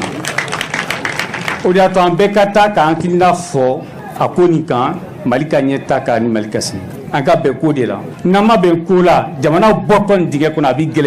gɛlɛya caman b'a kɔnɔ gɛrɛntɛ caman b'a kɔnɔ mais n'an bɛnna ko la ka sɔn yɛrɛ ye k'an disi da la Ala b'a nɔgɔya an bɛ bɔ a kɔnɔ ni Ala sɔnna sirako jamana tɛ taa sira kɔ i mana kɛ cogo o cogo hali lakana a tɛ taa sira kɔ duga fa a tɛ taa sira kɔ kɛnɛya a tɛ taa sira kɔ donc manakɔrɔ sira baara dɔw kɛra la anw yɛrɛ tun ye baara dɔw daminɛ la a pɔn dɔw ɲɛfila la olu tun labɛnna baara ni a bɛ laban n'a ma laban ni Ala y'a nɔgɔya ye an bɛ min k'a la i b'o ye parce que sira min don a bɛ nafa min na don ka na Buguni fan fɛ ani ka cari ka yɛlɛn ka taa Banikɔ ni fɛn ninnu na ni mɔgɔ min b'a calculer ka dɔn sigati ta la i b'i yɛrɛ ɲininka mun na hali bi nin sira ni façon ninnu ma dilan donc n b'a fɔ a ka hakili sigi o ko la min bɛ se ka ko la o bɛ ko la jiko fana bɛ ten n'ale ko sisan ko Mali horizon 2030 ko mun de don Mali horizon 2030 bɛɛ b'a dɔn jamana tɛ jɔ don kelen an bɛ ko la sisan k'an bɛ taa assise nationale la ko le 12 CEDEAO bɛ kuma nin bɛ kuma d'accord Mali m'a daminɛ le 12 Mali tɛna ban le 12 Mali m'a daminɛ avec les assises nationales a tɛna ban avec les assises nationales donc n'an bɛ ko la n'an ma kuntilinaja ta n'an ma lajɛ ka hakilina ta ka horizon ta an bɛ taa la yɔrɔ min na an b'a fɛ ka min k'o kɔnɔna la fɛn fɛn bɛ cɔn kan an bɛ dɛsɛ a la a b'an bali mais n'a b'a dɔn an bɛ taa yɔrɔ min na an kan ka cɛsiri min k'o sira kan an b'o baara kɛ fɛn minnu bɛ se yan an b'u sago ka sɔrɔ a ma kɛ gɛlɛya ye donc a ka miiri kana kɛ mɔgɔ si la ko Mali dan o ye an ka hakilina la an kan ka taa ɲɛfɛ ka tɛmɛ o kan ka lajɛ an b'a fɛ ka baara min kɛ Mali la Mali bɛ baara cogoya min na ka bɔ nin kɔnɔna la min ye kuma ka gɛlɛn ko mɔgɔ man yɛrɛ da an ka silamɛya taabolo alimamiw b'an fɛ yan alimami ka ci fɔra n'i bɛ ko kɛ n'i bɛ fɛn kɛ a kɛ Ala b'a kalama a ma se lakali la a ma se foyi la ni mɔgɔ ma dɔ ye Ala b'a dɔn ye yayira ko tɛw dɛmɛ ko de don n'i bɛ se ka min kɛ donc n'an bɛ se ka ko kɛ an b'o kɛ mais ka mɛnw da ayiwa a tɛ mɛnw da mɔgɔ wɛrɛ bɛ se olu bɛ se ka la fɔ mais na 2013 kana bila bi la ko caman kɛra ko caman fɔra an ye fɛn caman mɛn fɛn caman bɛ an y'a mɔn a tɔgɔ la ka tɛmɛ an ye ko ɲini jamana de ye ani jamanadenw de fana kumana jamanadenw de fana ye fɛn caman fɔ o de nana ni Mali horizon 2030 n'an b'a fɔ Mali an b'a fɛ a kɛ cogoya min na san natɔ ninnu na baara kɛra o kɔnɔna la ka baara ma kɛ ko Modibo Sidibe k'a minɛ k'a sigi n'a ye baara kɛra de k'a di jamana ma Modibo Sidibe bɛ yen Modibo Sidibe tɛ yen maa min b'a fɛ ka hakilina ɲuman sɔrɔ n'a y'a sɔrɔ la a k'a baara an b'a dɛmɛ la fana k'a baara parce que a t'a baara yɛrɛ a b'a baara jamana de ye niveau kɔnɔna la an ka hakilina falen an bɛ se ka ɲɔgɔn sɔsɔ mais ɲɔgɔn sɔsɔ hakilina falen a bɛna ni ɲɛta ye o mais a ka kɛ bonya kɔnɔ n'a kɛ karama kɔnɔ o de y'anw ka taabolo ye i ye politiki kɛ autrement o kuma fɔra ka politiki kɛ ko danbe t'a la o t'anw ka sira ye danbe tɛ ko min na i b'o to yen politiki fana danbe de b'a kɔnɔ hali ka dan k'a fɔ i bɛ sugandi de i bɛ sugandi parce que i ye kuma dɔw de fɔ jamanadenw ta o kuma ma k'a fɔ k'an b'a di karisa ma a kana baara kɛ jamana ye donc ni danbe t'o la o bɛ ɲɛnabɔ cogo di confiance tɛ yen tuguni ni confiance tɛ yen a bɛ gɛlɛya fo danaya ka kɛ yen min ye insalubrité assainissement Bamako assainissement ka gɛlɛn Bamako assainissement ka gɛlɛn jamana kɔnɔna la mais a tɛ taa o kɔ mais a ye fɛn kelen fɔ o kan ka bɛɛ an kan k'a ɲininka k'an hakili jagabɔ a ko fleuve ba a bɛ cogoya min na bi a bɛ taa bolo min kan ni labɛn ma k'a la don dɔ an bɛna sigi k'a lajɛ ko ba t'an bolo ala k'an kisi o ma nin de ye ko donjan ko labɛnni ka ɲi parce que i bɛ baara min kɛ a la sisan a nɔ tɛ sisan a nɔ bɛ ye fo kɔfɛ de donc bɛɛ ka wuli k'i cɛsiri o la baara min kan ka k'o la o ka k'o la mais o y'an bɛɛ de ka ko ye min ye assainissement ye du ta b'a la carré ta b'a la quartier ta b'a la commune ta b'a la cercle ta b'a la région ta b'a la mais an bɛ min ɲini k'a fɔ an kan ka politique de bila sen kan min b'a to ni mara ninnu bɛɛ bɛ se ka dɔ sɔrɔ u bɛ se ka baara kɛ cogoya min na assainissement kɔnɔna la mais olu bɛ d'u ma ka baara kɛ ani aw ni jamanadenw de b'a kɛ ɲɔgɔn fɛ donc jamanadenw fana kan ka dɔn assainissement bɛ nɔgɔya n'an bɛɛ y'an ka kɛwalew falen ka ɲɛsin jɛlenya ma carré jɛlenya quartier jɛlenya ka ɲɛsin o bɛɛ lajɛlen ma n'o tɛ an ye fɛn min ka ɲɛsin n'an ɲɛsinnen misiri ma misi caman bɛ yen bi ni ko i b'a magɛn carré kɔnɔna la a bɛ gɛlɛya tuma dɔw la dɛ ni m'i kɔlɔsi a bɛ taa kɛ seliji filata y'i bolo donc an dun bɛɛ ko k'an ye silamɛ ye n'an ye silamɛ ko dɔw bɛ yen nɔ an man ka y'u la an kan k'o nɔgɔya ɲuman politique mana bɔ sanfɛ cogo o cogo la ka na fo duguma n'an b'a lajɛ k'an kɛwale fara o la k'an janto ɲɔgɔn na ka kuma ɲɔgɔn fɛ a la a bɛ gɛlɛya an bolo kosɛbɛ donc assainissement politique bɛ programme bɛ mais an k'a fɔ k'a dɔn a bɛɛ sinsinnen bɛ min kan o ye anw yɛrɛ kɛcogo ani an bɛ fɛnw kɛ cogoya min na alors éducation na dakun an da senna ma tiɲɛ canba n'i y'a mɛn ko lakana i y'a fɔ fana ko dun ka fa i y'a fɔ école éducation i y'a fɔ santé nin si tɛ kɛ kelen ka ban ka kelen daminɛ a bɛɛ bɛ lafɛ ɲɔgɔn fɛ de n'a bɛ lafɛ ɲɔgɔn fɛ min ye éducation ye min ye kalanko ye éducation lamɔ b'a la kabini quartier kɔnɔ kabini du kɔnɔ ka quartier kɔnɔ ka taa se école ma kalan fana min ye min a se ka kɛ ka kalan in dɔrɔn ka sɔrɔ e tɛ apprentissage kɛ e tɛ foyi kɛ bi bi in na mun bɛ yen nɔ an ka école ani an ka facultéw a tɛ mɔgɔ bɔ a tɛ écoledenw bɔ diplôme bɛ minnu bolo n'an u bɛ se an ka baara sɔrɔ siraw ma o tɛ yen nɔ f'an ka falen de n'an dun ma falen an ka kuma la assise nationale min bɛnale a kana dogo mɔgɔ si ma k'an ka kuma éducation kan an ka kuma mara kan a bɛ daminɛ du kɔnɔ cogoya min na ka yɛlɛn ka cari dugu kɔnɔ quartier kɔnɔ ka yɛlɛn parce que i mana kalan kɛ cogo o cogo i mana nin kɛ ko o cogo mara lamɔli de b'a bɛɛ sun i ka baara kɛ cogo fana i ka jamana minɛ cogo i bolo kɔfɛ a bɛɛ b'o de bolo donc éducation na an ka kuma kan an k'a dɔn k'a fɔ an kan ka système falen ka ɲɛsin baara ma kabini primaire la kabini i bɛ taa DEF la tuma min na baaradegew bɛ se ka don a la ka se ka mɔgɔw fɛ minnu ma déjà n'u bɔra la ka lycée technique caya ka lycée professionnel caya ka cari jamana kɔnɔna la mɔgɔ mɔgɔ bɛ yɔrɔ dɔ i bɛ cercle la i bɛ fɛn na i ka se ka lycée technique sɔrɔ ka lycée professionnel ka baara dege baara min i bɛ se ka sɔrɔ kɛ i bɛ yɔrɔ min na so de ko don se ka sɔrɔ kɛ i bɛ yɔrɔ min na tamasɛn na dugu dɔw bɛ yen a tun fɔra ko lycée bɛ d'u ma a ma tuma tora ka ɲinɛ la ko lycée bɛ d'u ma mais u bɛ lycée enseignement général de fɛ an y'a ye k'a fɔ projet minnu bɛ nalen o yɔrɔ in na n'an m'an kɔlɔsi denmisɛnnin minnu bɛ yen u tɛna baara sɔrɔ parce que projet bɛ baara kɛ ni min ye o b'o formation kɛ o diplôme t'u bolo donc pour que o n'a ko kunbɛ ka na an ko lycée d'enseignement général o ka to yen ka kɛ lycée technique et professionnel ye o ma diya dɔw ye o ma faamu enseignement général technique et professionnel comme n'a sɔrɔ dɔ bɛ dɔ sanfɛ dɔ bɛ dɔ ɲɛfɛ ayi an bɛ yɔrɔ min na bi bi in na lycée technique lycée professionnel de an kan ka banba olu de kan olu de bɛ se ka sigi ka baara di ka kalan di min bɛ ɲɛsin an ka jamana sɔrɔ siraw ma o kɔfɛ sa i b'a fɛ ka baara min kɛ dɔnniya la i bɛ se k'o kɛ mais o kɔni baara b'i bolo i bɛ mɔgɔw ɲɛ i ka sigida ye fana donc lycée technique et professionnel ko cari an b'a dɔn o bɛ taa la université o fɛnw sɔrɔ sira fɛn fɛn b'an bolo dɔ ye malo fɔ dɔ ye sɛnɛ fɔ bagagɛn fɔra mɔni fɔra nin bɛɛ lajɛlen de kan ka kɛ fɛn ye min bɛ se bayɛlɛmali bɛ kɛ minnu na n'an bɛ se ka ɲɔgɔn dɛmɛ la ka jamana sɔrɔ a bɛ usine sɔrɔ a bɛ transformation sɔrɔ n bɛɛ don muso ka kuma la yan nɔ association b'aw bolo fɛn bɛɛ b'aw bolo n b'aw musow fo n b'aw musow fo i mana sɛnɛ ni mɔni ni bagagɛn ta a fɛn fɛn b'a la n'a bɛ sugu sɔrɔ ka bayɛlɛma ka na ni sɔrɔ ye aw de b'a la tilancɛ aw de ye donc o kɔnɔna la f'aw ka dɛmɛ de aw ka former aw ka dɛmɛ ka d'aw ma loi d'orientation agricole bɛ ta tuma min na a ma tuma to tile la a y'a fɔra yɔrɔ yɔrɔ bɛ aménager dugukolo k'u bɛ labɛn sɛnɛ kama a 10% ka di musow ma n'i y'a 10% dira musow ma u ka dɛmɛ fana u ka se ka sɔrɔ kɛ ka yiriwa kɛ ka ɲɛsin jamana sɔrɔ sira nafɛnw bɛɛ lajɛlen ma donc i ka lafiya k'a fɔ o dɔrɔn tɛ dɛ a bɛ na tɛmɛ sira caman fɛ yen nɔ an bɛ se ka s'o ma an da se k'o bɛɛ walala nɔ aw bɛ se ka dɛmɛ sira minnu na fɛn minnu bɛ segin baaradege minnu bɛ kɛ dɛmɛ bɛ ɲɛsin aw ma nin fɛn bɛɛ kɔnɔna la aw ka se ka baara kɛ ani fana baara bɛ nɔgɔya aw bolo cogoya min na aw bolo bɛ fana fiɲɛ cogoya min na du baaraw la pour que ka se ka ɲɛsi sɔrɔ fana donc o n'a bɛɛ n'a lajɛlen bɛ ɲɔgɔn fɛ an b'o de bɛɛ ɲɔgɔn fɛ ka baara kɛ n'o ye n'Ala sɔnna l'apaisement politique et social a tɛ to kɔ n da ser'o ma sisan an bɛɛ ka ko dɔ to yen jamana seli bɛ yɔrɔ la an bɛɛ ka ko dɔ to yen an ka dɔn kana k'a fɔ an kelen tɛ jamana bɛ yɔrɔ la bi i bɛ yɔrɔ yɔrɔ la ni gɛlɛya b'i da la o juguya b'i da la fɛn fɛn b'i da la i ni sigiɲɔgɔn de b'a kɛ ɲɔgɔn fɛ o b'an ka duw kɔnɔ o b'an ka quartier kɔnɔ jamanaw fana bɛ ten jamanaw na u sigiɲɔgɔnw de don min b'an da la bi a b'an sigiɲɔgɔn dɔw fana da la an tɛ se ka foyi kɛ n'an n'u ma jɛ ko la ka ko labɛn an bɛɛ ka jamana kɔnɔ ani an kan ka jɛ min na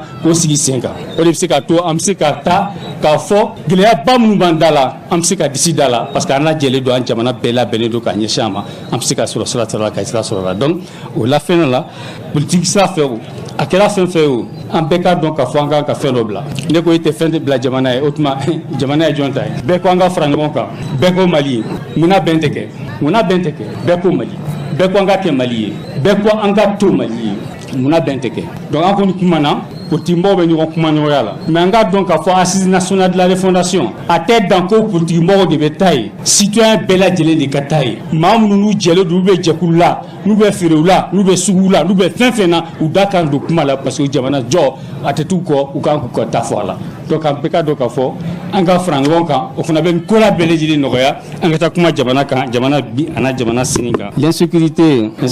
cɛnba fɔra la an bɛ se ka fɛn bɛɛ fɔ a la an ka faamaw force de défense de sécurité u k'an ka dɛmɛ kɔsa na aw y'a ye maramafɛn dɔ sɔrɔla ka ɲini ka d'u ma o ka ɲi u se ka sinsin mais k'an ka dɔn k'a fɔ maramafɛn dɔrɔn tɛ kɛlɛ kɛ ani an bɛ min da la insécurité nin a bɛɛ tɛ militaire ko ye k'a fɔ ka marifa ta ka ɲɔgɔn lajɛ kama o tɛ fɛn caman bɛ yen nɔ n'o kan ka kɛ n'an b'a fɔ o ma insécurité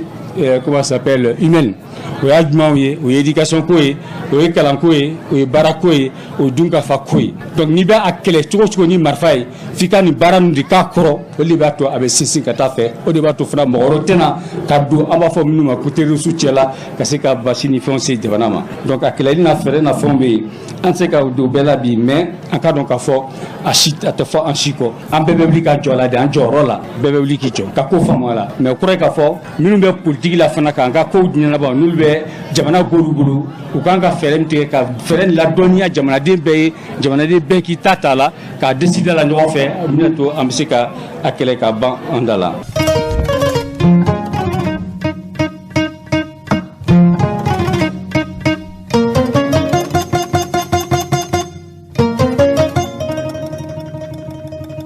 An balimaw Tombouctou ye Mali maraduguba dɔ ye n'a fɔra Tombouctou i n'a fɔ tariku dugu i n'a fɔ dɔnni dugu wa i n'a fɔ dɔfɔ dugu Tombouctou ye dugu min ni maɲumanw caman dalen bɛ yen wa min ye duniya yɛrɛ a seko ni dɔnko Tombouctou y'o duguba ye o Tombouctou in ko kabini tarata don novembre kalo tile 7 ko nɛgɛ kaɲa 19 o tɛmɛnen ni sanga 40 ɲɔgɔn na ye ko banbanci marifatigi dɔw ko nunu ye maa dɔw bɔnɛ u nin na kuma dɔ la maa minnu ye nin ko in seereya olu ko nunu kɔni tun ye maaw ye minnu n'o tun dɔnninen bɛ ni maramafɛnw caman ye nka anw yɛrɛw ma se k'u la kodɔn ko nin kɛra Tombouctou yɛrɛ a maradugu min bɛ yen n'u k'a ma ko abaraju o abaraju in ko nin bɛna kɛ don ye don min n'a bɛna to Tombouctou sigibagaw kɔnɔ ka d'a kan ko den tan ni fila ɲɔgɔn tun bɛ yen k'olu de bɔnɛra u niw na ko min ye maa fɔlɔ min bɔnɛra k'o tun ye maa ye maa min n'a bɛ maaw kunkolow de dilan n'an k'a ma ko coiffeur o tun ye Adan Gobi k'a n'a ka baarakɛla min tun bɛ yen n'u k'a ma ko apprenti ko ninnu de fagara Tombouctou manganiya juguw fɛ maa minnu ma lakodɔn ko mugujuguw de cira u la kabini nin kibaruya in bɔra ka bin waati min na Tombouctou dugu sigibaw olu ko nin ko in ni sigi tɛ bɛn o de y'a to maaw bɔra k'u ŋaniyaw jira nin kɛra dusumakasi koba de ye min ye Tombouctou dugu sigibagaw tɔɔrɔ ko ninnu kɔni bɛ u den fila ninnu kasi ninnu ma a min wa ninnu ma bɔn minnu taara ka taa mugujuguw wuli u la ko ninnu ye walew kɛ wale minnu ni sariya b'a kɔn wa hali hadamadenya yɛrɛ ka maa fa nin cogo in na ko dansagona o de y'a to kunungo n'o bɛnna araba desanburu kalo tile 8 ma Tombouctoukaw kɔni bɔra ka caya ka taa nin den tantani nunu lasago u ka dayɔrɔ labanw na ko min ye banbagatɔ fɔlɔ ye Hadan Gobi Mayiga ko nin ko in kɛra k'o si to san 26 de la wa ko Tombouctou yɛrɛ a mɔgɔba min bɛ yen n'u k'a ma ko Gobi Mayiga ko den don ani Hagida Salum ko ninnu bɛɛ ye kungilannaw de ye n'an k'o ma ko coiffeur ninnu bilali min kɛra u ka dayɔrɔ labanw na kunu ko seere dɔw sɔrɔla k'a fɔ nin banbagaci marifatigi ninnu k'o tun bɛ bolimafɛn min na k'a bɛ fɔ o de ma ko pick-up Toyota nka ko bolimafɛn in a buguna tigɛlen tun tɛ min ye jatedenw ye k'o tun t'a la wa bolimafɛn in ko hali ni tun y'a ye ko sigala bolimafɛnw tun don nka ko bolimafɛn in kɔni tun ye jɛman de ye ko nin ko in ma bɛn Tombouctou sigibaw ma a furukufuruku kɔni barika bonyana kosɛbɛ min ye jamana marabaw ye k'u ye nin ko in kɔ Tombouctou sigibaw ko waati de sera jamana marabaw olu yɛrɛw ka degun n'u ka tɔɔrɔw ko a ka ta ba la ko n'a tora nin cogo in na yala olu yɛrɛw tɛn'u yɛrɛw lakana wa maaw ka bɔ yɔrɔ wɛrɛ ka na mugu ci maaw la nin cogo in na ko nin kɔni dama tɛmɛna an bɛ Tombouctou kunnafoni kuncɛ ni min ye ko nin denmisɛn kofɔlen ninnu kɔni taara bila u dayɔrɔ laban na u yɛrɛw tɔgɔ la kaburudon min bɛ yen n'u k'a ma ko Jaman Hanan ko ninnu dalen bɛ yen de o siratigɛ de la an balimaw kasarawale min kɛra Banyangara mara la n'u k'a ma ko Songo n'a ma ɲɛ k'a fɔ jamana kɔni ye waati kɛrɛnkɛrɛnnenw kɛ deuil national la o ye tasibila ye wa ko jamana ma dan o ma min ye ciden kɛrɛnkɛrɛnnenw ye olu bɔra Bamakɔ kunu k'u kunda Banyangara mara Songo kan ko minisiri minnu tun bɛ kɛnɛ kan o ye colonel Sadio Kamara ani colonel major Ismaël Wage fo ka se minisiri Umaru Jara ale ye hinɛ ani dɛmɛ minisiri ye min ye colonel major Ismaël Wage ale ye bolodiɲɔgɔnma ani sigika kuma maliyɛnw ka ɲɔgɔn faamu o minisiri ye ko minisiriw sera yen kunungo nɛgɛ kaɲa 10 tɛmɛnen kɔ ni sanga 30 ye u bisimilara Banyangara sigibaw fɛ préfet ani gouverneur fo ka se maire lakaw olu ma ko jamana ka nin ciden kɛrɛnkɛrɛnnen ninnu tun bɛ dunanjigiso min na ko a bɛ fɔ o de ma ko hôtel Falaise ko nin dunanjigiso in kɔnɔ k'u ye bisimilali caman kɛ u ni maaw ye hakilina yiraw caman kɛ ko a ko Banyangara denmisɛnlakaw tun ye muruti min kɛ ka jira k'a fɔ jamana ka foroba caw ko tɛna boloda olu fɛ n'an ko a ma ko désobéissance civile ko nin denmisɛnlakaw ko ninnu ni jamana minisiriw kumana kunungo ko denmisɛnw yɛrɛw tɔgɔ la baara an'u ka caw ɲɛnabɔlibaga n'an ko a ma ko secrétaire à l'information de la jeunesse ko ale yɛrɛ ye nin kunnafoni ninnu seereya yala ninnu ni jamana minisiriw ka kuma kɔfɛ ninnu na donso wa ninnu na sabali wa anw bɛna sɛgɛsɛgɛli kɛrɛnkɛrɛnnen kɛ ni min bɔra a la an b'o lasaw ma dɔn kibaru kɛnɛ kan nka n balimaw nin bɛɛ kɔfɛ Songo yɛrɛ a lasigiden minnu bɛ Bamakɔ yan ninnu fana tun ye lajɛ kɛ ka da kasarawale min kɛra Songo n'a ma ɲɛ k'a fɔ kunungo dɔn kibaru kɛnɛ kan aw ye Imam Mahmud Diko a ka dantigɛliw lamɛn nka Songo yɛrɛ sigibaa minnu bɛ Bamakɔ yan ninnu fana ye dantigɛli kɛ o dantigɛli ninnu yala u fɛla ye mun ye hakilina jumɛnw b'u la o kɔrɔfɔ ninnu filɛ. Ne tɔgɔ Adama Karambe, ne fa bɛ bɔ Tugumbe, ne ba bɛ bɔ Songo. Maa o maa mun jɔlen bɛ ne kɔfɛ nin bɛ Songokaw de u nana bi conférence ni témoignage la ka kɛw ɲɛna i y'a fɔ cogoya min na attaque nin kɛra a kɛra cogoya min na vraiment a juguyara Sobanda tɛmɛlen Ɔgɔsɔgu tɛmɛlen an ma deli ka nin ɲɔgɔnna attaque juguman ye an ka territoire in kɔnɔ a juguyara an ma fɔ k'a faga mais mɔgɔninfin min bɛ Ala miiri e bɛ Ala de miiri dugu kelen kɔnɔ maa 37 aw muso la n'a taara ka bɔ yen cɛ muso dan cayara den bandanw cayara makariko kunu n'i ko Songo amo yɛrɛ dama a bɛ dugu 5 bɔ dugubaw ni Songo n'i b'a analyser e bɛ se ka analyser hali dugu 4 na amo ninnu bɛɛ amo belebelebaw de tile fana bɛ u kɛrɛfɛ degun kama telekaw fana bɛna mobili ta yen o bɛɛ jɛra ka mobili kelen ta k'u bɛna u kunda Banyangara sugu la mun ye juma o juma o ye Banyangara sugu don de donc o kun bɛ ka taa sugu la e b'a dɔn muso mun bɛ sugu jɔ o ye muso mun lajɔlen don donc mun b'o sen kan mun b'o bolo yɛlɛmɛ musokɔrɔbaw tɛ dɛ muso den wololaw olu de ka ca la u n'u denw u sarisira mobili la mobili ye maa 50 dɔ bon d'état o tatola tongu songo garni siraba na ina po 5 km don o ye katita o bena gudron soro ram na majugu dobu nye dobu ko nye fela nu yo kori o ko bena ko se ram na ko fela fana jajugu dalimbe o ye mugulu la ko o ye chauffeur bo barala ni chauffeur kon bora barala be ba don mumbe laba be ba don mumbe nake chauffeur bolim barala mobile frila tellement nunu o ni ka jugu chogamna mo woni fi mumbe bolu bolu ga bo mobile o ba to dafa mumbe bol doron o ba to tire ka doyin anye ma faga jugu do ye amma dilaga ni nyongona ma faga sugu ye mali kono ni ninte o kukum kono na mo mun tora la koni ma bisaba ani flade sudo na kunu a foli mandi kuma nana abe fo tellement adama don jeni chogola ka noro nyongona abe sega mo flata mo kele no mo flado mo sabado mo sega bo nyongona jato kera sudo yera bi ina fo mo flavera de yera ga faraga ina fo ma bisaba ani saba o de tora la ma mun belezera la mata ani shegi belezel kono na fana ma nani o be sayani baloche amanya bayangara o yu don ga jigi moti hospital somina dolo la bi o yoro mina ala ka no ga ku o be no donc mamun se un karla an fe ani karli kerala o bu tagatane farafin sirli kelaw fe chaman o yu sirga tagana ye o be ga fura kalu ga do ko yere de karla mais o ye tokono kunda o be ga o nyenyini donc songo fana hospital be mamun tembelezera nunna o lu chama e fura kel kera songo donc do fura kel kera bayangara do sigra ga na bi songo do be hal bayangara do be muti attaquement ko ne ajugarama mais ono tabe ambe kule état la parce que ambe malinde kono ambe anga impôt de duma amba fa ko ambe malinde kono donc ni ko kerala ambe kule mamun na ambe mamun jalaki ma foro o ye anga état asisala mayele keren yana anga fanga abe militaire bolo ni ga ko dirima iga fanga be dirima iga fembe dirima bi tongoto ni yoro kilenna semaine kono attaquement ma ke we fly semaine kono far semaine mais bita nyona de madila ga juguya akoke anwe kule kan duma tama mene sisima bo murumba ke obe yoro munna adon lendelo ko de be anuche to so be doya tuma dola utuye ko bo chogola jamfan ciwde do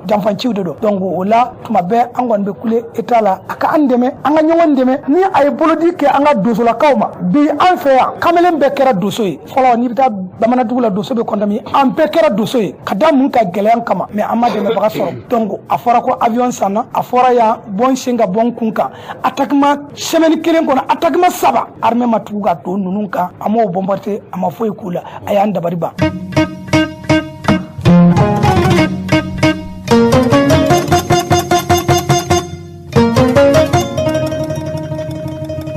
ambalmaw wenzen dugu mi niko bi be mali dofo laje wa wati jan rete koy wati mina irma horonya tara murbo keita ya kanu ka wenzen dugu o mimbi ni commune rural du Mandé nobe Bamako ani lagne chebi kan yoro kofolen ka togoda aterike ana baranyogo na jenyogo hali na ya soro dofo tiglamo weni fanye ngana kera filiye wenzen dugu makorobaw ani dugu sigibaw olu be se kan lakile ko muribo keita ye ni yoroi togoda wenzen kulubali de la wenzen kulubali mi ni muribo keita jenyogo tundo kabile wati mina uye lanyini ke kafo ube nazaraw olu ka daga ko bandala ko o sama kabo farafina jamana nunu kuna ka yerma horonya nyini ko wenzen kulubali kara maye mami ni muribo keita gundo fonyogo tundo ko wenzen dugu togodara wenzen kulubali de la o wenzen dugu ni ya sigi tugo laje ina fo ngalumaira mado ba fo kafo na ya soro be kafo wenzen dugu de commune rural du Mandé ako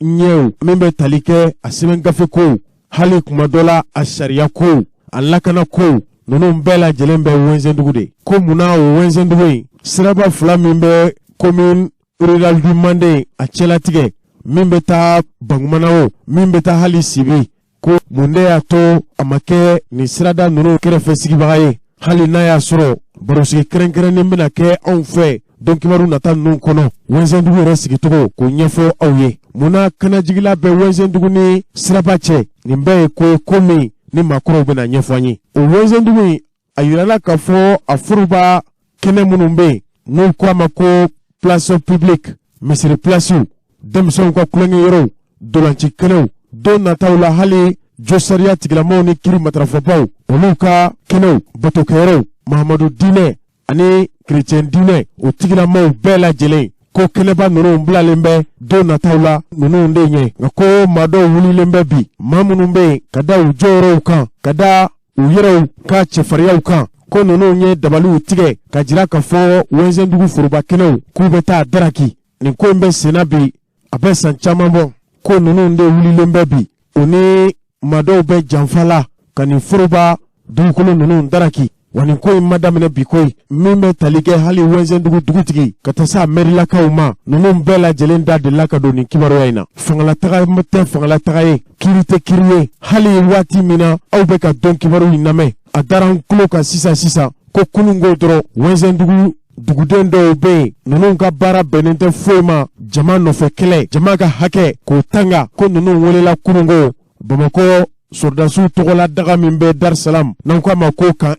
ko ninnu welela ye wa ko ntɛnɛn nata k'u bɛna taa sigida 4nan Kobe o josariya matarafaba min bɛ yen kiri nɔbɔba k'u bɛ taa jɔ u ɲɛkɔrɔ. Nin bɛɛ ye wɛnsɛndugu halala dugukolow wɛnsɛndugu foroba dugukolow tanga ni sira ye. Nka waati min na nin wulikajɔ in bɛ daminɛ wɛnsɛndugukaw u t'u man ca nka an bɛ don min na i n'a fɔ bi kulu yɛrɛw de dilanna i n'a fɔ comité d'initiative pour le développement de wɛnsɛndugu Damasurala n'u ko a ma ko Sido ko nin ye kuluba de ye wɛnsɛn min ye dugutanga kulu ye wa hakɛ ɲini kulu don ninnu bɛɛ lajɛlen b'u seko la bi wɛnsɛndugu. Nka n balimaw kari tɛmɛnen wɛnsɛndugukaw yɛrɛw tun ye a laɲini dɔnkibaru tigilamaw fɛ ka dantigɛli kɛ. O dantigɛli in kɛra kunnafoni baro de senfɛ anw yɛrɛw tun b'a kɛnɛ kan radio Benkouma la voix de baramuso tɔgɔ la u ye seereyaw kɛ u ye dantigɛliw kɛ yala o dantigɛli n'o seereya ninnu an tɛ fara ɲɔgɔn kan bi an ka wɛnsɛndugu dugu sigibaw lamɛn wa o kɔrɔfɔ ninnu dɔw filɛ nin ye. Ne tɔgɔ ye Abubakar Tangara ne ye Sido président ye n sigilen don Wɛnsɛn commune Mande la. Kibaruya min b'an fɛ bi an n'an balima tɔw commune Mande musokuntigi a ka ciden Wɛnsɛn musokuntigi ka ciden Wɛnsɛn jeunesse ka ciden ani ka fara Sido personne ressources kan an bɛɛ lajɛlen bi kɛnɛ kan an wulila ka se aw ma ka kibaruya min d'aw tulo kan o de ye depuis san 3 ni kɔ an bi ko min kun na n'o de ye an ka kɛnɛko ye ni place publique ye. Place publique ko an y'a daminɛ a ma dogo mɔgɔ si la Mali kɔnɔ Mali kɔ kan. Place publique an y'a fɔ a lotissement kɛra Wɛnsɛn lotissement kɛra depuis 1978 san 40 ani kɔ bi. Yɔrɔ minnu bilalen don de façon officielle wagati la yɔrɔ ninnu tara ka a morceler cogoya la min ma kɛ sariya kɔnɔ. An ye wulikajɔw kɛ ka don yɔrɔ caman sariya kɔnɔ k'an ka hakɛ ɲini k'a fɔ ko min kɛra a ka bila sariya minɛn kɔnɔ. An tɛ mɔgɔ contre la an tɛ politique mɔgɔ ye anw ye mɔgɔ de ye an ka sigida a bɛ se ka taa ɲɛ cogo min na a bɛ se ka protéger cogo min na. O hukumu la an sera ɲɛmɔgɔ ma minnu ta ye dugukolo ye n'o ye ministre de l'urbanisme de l'habitat et des domaines an sera ni gafew ye ministre an ye ɲinini dɔ k'a fɛ k'a fɔ kɛnɛ ninnu talen don a ma don sariya la anw b'a ɲini a ka bila sariya kɔnɔ n'a bilala sariya kɔnɔ komi u b'a fɔ ko vocation t'u la ko place libre don donc anw fana ye gafe dilan k'a ɲini ministre fɛ o tuma na u ka vocation di u ma ka d'a kan commune Mande bɛɛ fɛn min ye commissariat de police ye o tɛ commune Mande bɛɛ o tɛ Wɛnsɛn dɔrɔn ye dɛ o ye commune Mande bɛɛ lajɛlen de ye fɛn min ye CAP ye centre d'animation pédagogique o tɛ commune Mande bɛɛ ka fara hôpital ka fo ka fara lycée ka lycée public commune Mande bɛɛ lycée public te protection civile chambre de métier ani o n'a ɲɔgɔnna caman perception fo ka fara tribunal ka an ye jateminɛ kɛ siniɲɛsigi la ni bɛɛ lajɛlen kan ka sɔrɔ commune kɔnɔ commune yɛrɛ ka yɛrɛma hɔrɔnya ka sabati tuma min na an y'o laɲini kɛ ministre fɛ ministre a ye a ka mɔgɔw bila baara la n'o ye direction nationale de l'urbanisme de l'habitat et des domaines a ye lettre d'u ma u ka wuli anw bɛ ka laɲini min kɛ anw bɛ ka kumakan min fɔ k'a sɛgɛsɛgɛ ni tiɲɛ b'a la ni tiɲɛ t'a la o tuma na u ka enquête kɛ u ka enquête réponse d'a ma olu ka réponse dira ministre ma ka bɛn mars kalo tile 5 2021 le 5 mars 2021 u ye min sɔrɔ min sɛbɛnna rapport in na o de ye k'a fɔ Wɛnsɛn lotissement a kɛra depuis 1978 o ni sisan san 40 ani san 3 o tuma na u y'a fɔ ko kɛnɛ minnu ni olu labilalen don o ye place libre 36 36 îlots prévus pour les espaces publics dans le lotissement de Wɛnsɛn dugu mais ko place 12 bɛ yen an bɛ don min na ko bi olu talen don mɔgɔw b'u kan a dɔw kɛlen don so ye dɔw kɛlen don misiri ye batokɛyɔrɔ ye o ye place 12 ye o place 12 la ko place 8 bɛ yen misiriw de b'o sanfɛ place 4 bɛ yen ko olu morcelelen don ka kɛ so ye donc misiriw bɛ min sanfɛ min kɛlen don so ye ko ni si tɛ sariya kɔnɔ bon anw ka ɲini na an y'a ɲini ministre fɛ fɛn min ye batokɛyɔrɔ ye o ye jama ka hakɛ ye jama ka batokɛyɔrɔ ye donc o ka bila sariya kɔnɔ ka misiriw to o misiriyaw la min ye so ye o tuma na u k'a lajɛ sariya min kan ka labato o kɔnɔ o sariya ka labato. Donc enquête a continué na o ko bɔ ni fɛn filɛ ni ti sariya kɔnɔ o kuma na sariya bi min ɲini a la o de ministre yɛrɛ ka yamaruya kɔnɔ k'a fɔ ko a ka lasigiden min bi Kulukoro komi an bi Kulukoro région de fɛ ka ti cercle n'o ye commune Mande. Donc o y'a ɲini u ka directeur régional min ni o bi Kulukoro ka fara préfet ka kati k'u ka procès verbal kɛ ka di mɔgɔ ni o sigilen do ni yɔrɔ ninnu kan de façon illicite parce que yamaruya ti mɔgɔ si bolo ka sigi yɔrɔ ninnu kan. O y'a jira k'a fɔ ko mɔgɔ sigilen do yɔrɔ ninnu kan ko sariya ti a si bolo gafe ti a si bolo n'o ye autorisation de construire walima permis ye k'a fɔ ko min bɛ o yamaruya ka sigi. Donc o y'a ɲini k'a fɔ ko directeur ka fara préfet kan ka ti préfet k'u ka gafe sɛbɛn ka adressé ka taa gafe ɲini ka se procureur ma k'a fɔ procureur a ka convocation di u ma mɔgɔ minnu bɛ ni place ninnu kan de façon illégale ka adressé o la o ni min ka kan ka ɲɛsin sariya ka hakɛ ma o ka kɛ. O y'a ɲini k'a fɔ ko ni baara ninnu kɔnɔ Sido y'a ɲini cogo min na ka vocation di place ninnu ma ko baara ka kɛ ni o ye. O y'a ɲini fɛnɛ k'a fɔ ko ni baara kɛra ni o ye vocation ka di yɔrɔ ninnu ma ka vocation attribuer o la ni o kɛra i n'a fɔ Sido y'a laɲini cogo min na ka lycée vocation k'a kɛ lycée yɛrɛ ye ka lycée vocation di place dɔ ma ka cap vocation di place dɔ ma ka fɛn min protection civile ko vocation di place dɔ ma ani centre social place verte a ma ɲini o si kɔ ko ni o kɛra o kuma na ko ka a sabati gafe kɔnɔ ka plan actualiser o y'o ɲini. Donc baara bɛ kɛ cogo min na a ɲinina ko kati préfet o ka commission dɔ sigi o ni Sido ka baara kɛ ani mairie ani mɔgɔ da kan ka don ko in na ani dugutigilakaw u ka fara ɲɔgɔn kan ka kɛ commission ye u ka nin waleya in kɛ ɲɔgɔn fɛ. Donc min ye préfet o ka sɔrɔ ka a ko in waleya ka lase Kulukoro gouverneur ma gouverneur ka sɔrɔ ka arrêté signer o de sɛbɛnnen do ministre ka yamaruya kɔnɔ ka tila ka a ɲini tuguni maire fɛ maire ka na sɔn fiyewu mɔgɔ si kana terrain kan k'a fɔ k'i bi ko wɛrɛ laɲini sariya kɔfɛ banbantiya waleya kɔnɔ 25 kɛnɛba ninnu kan. Donc ni de ɲinina ministre fɛ ala y'a kɛ tuma min na nin ɲinina kati préfet ka fara service technique kan commission sigira de façon officielle commission sigilen kɔfɛ sous commission dɔ fɛnɛ sigira. Donc o fɛnɛ nana terrain kan tuguni ka na constat kɛ o sous commission laɲini min b'a la dɔrɔn ka vocation in ka o sabati. Donc bɛn kɛra ko bɛɛ lajɛlen kan fo tuma min na an sera ko kuncɛyɔrɔ la maire y'a ɲini maire min bɛ commune Mande kunna bi ale y'a ɲini ko Sido de ye nin fɛn ninnu proposé Sido ko tribunal Sido ko lycée Sido ko protection civile Sido ko capo Sido ko commissariat Sido ye fɛn caman ɲini ani musow ka kɛnɛw ani perception ani place verte. Donc Sido ye o fɛn ɲini ko mais ko dɔ wɛrɛ b'olu bolo olu fana bɛ fɛ ka proposition wɛrɛ kɛ. Donc préfet ma gɛlɛya don a la don dɔ bolodara sous commission nana sigi o jaabi kɛra mun de ye o de ye k'a fɔ ko maire ko tuguni ko yɔrɔ minnu bilalen don ni fɛn t'u kan yɔrɔ 12 ɲɔgɔn ko ka o kilancɛ di mairie ma olu ko o morceler k'o tila k'o feere ka o k'u sago ye. Baara in dun daminɛna o de kan dugudenw bɔra a cɛ n'a muso alimamuw a diinɛmɔgɔw a bɛɛ lajɛlen farala ɲɔgɔn a n'a denmisɛnninw k'a fɔ ko an ma sɔn an tɛ fɛ a ka kɛ ten politique mɔgɔw kan ka yɔrɔ feere k'a k'u poche kɔnɔfɛ an ma sɔn. Donc o de taara laban ni ministre ka recommandation ye. Donc maire tilala ka na segin n'a ye kɔ k'a sɔrɔ a kun y'a fɔ de ko an ka segin ka na k'olu fana proposition de kɛ ka vocation di ko kun y'o dɔrɔn de mais an nana bali mun na k'a fɔ ko ka yɔrɔ dɔ di olu ma k'a tila fila ye ka kilancɛ di olu ma. Bon ko min ye dugutigilakaw ye k'olu ko ka segin ko in bɛɛ kan k'olu vraiment u bɛ fɛ an ka ko in daminɛ kura ye. Donc o y'a ye k'a fɔ ministre ye baara fɛn fɛn kɛ a n'a ye recommandation fɛn fɛn kɛ k'o bɛɛ fili ji la. Donc ka segin an kɔ an b'a ye k'a fɔ o tɛ taaɲɛ sira ye o yɛrɛ tɛ sariya sira ye an bɛɛ bɛ sariya de kɔnɔ an bɛɛ kan ka to sariya kɔnɔ. I ye préfet ye i ye gouverneur ye i ye président de la république ye i ye juge ye i mana kɛ fɛn fɛn an ka to sariya kɔnɔ anw tora sariya kɔnɔ fo ka se bi ma o de la. Donc o sariya in labatuli o de nana conclure nin la mais an nana mun ye an kɔni an sabalilen don an bɛ k'u kɔnɔ toujours pour que baara in ka appliquer. An y'a ye k'a fɔ dɔgɔkun tɛmɛnen mɔgɔ dɔw nana terrain kan k'a fɔ k'olu bɛna baara kɛ. Ne en tant que président de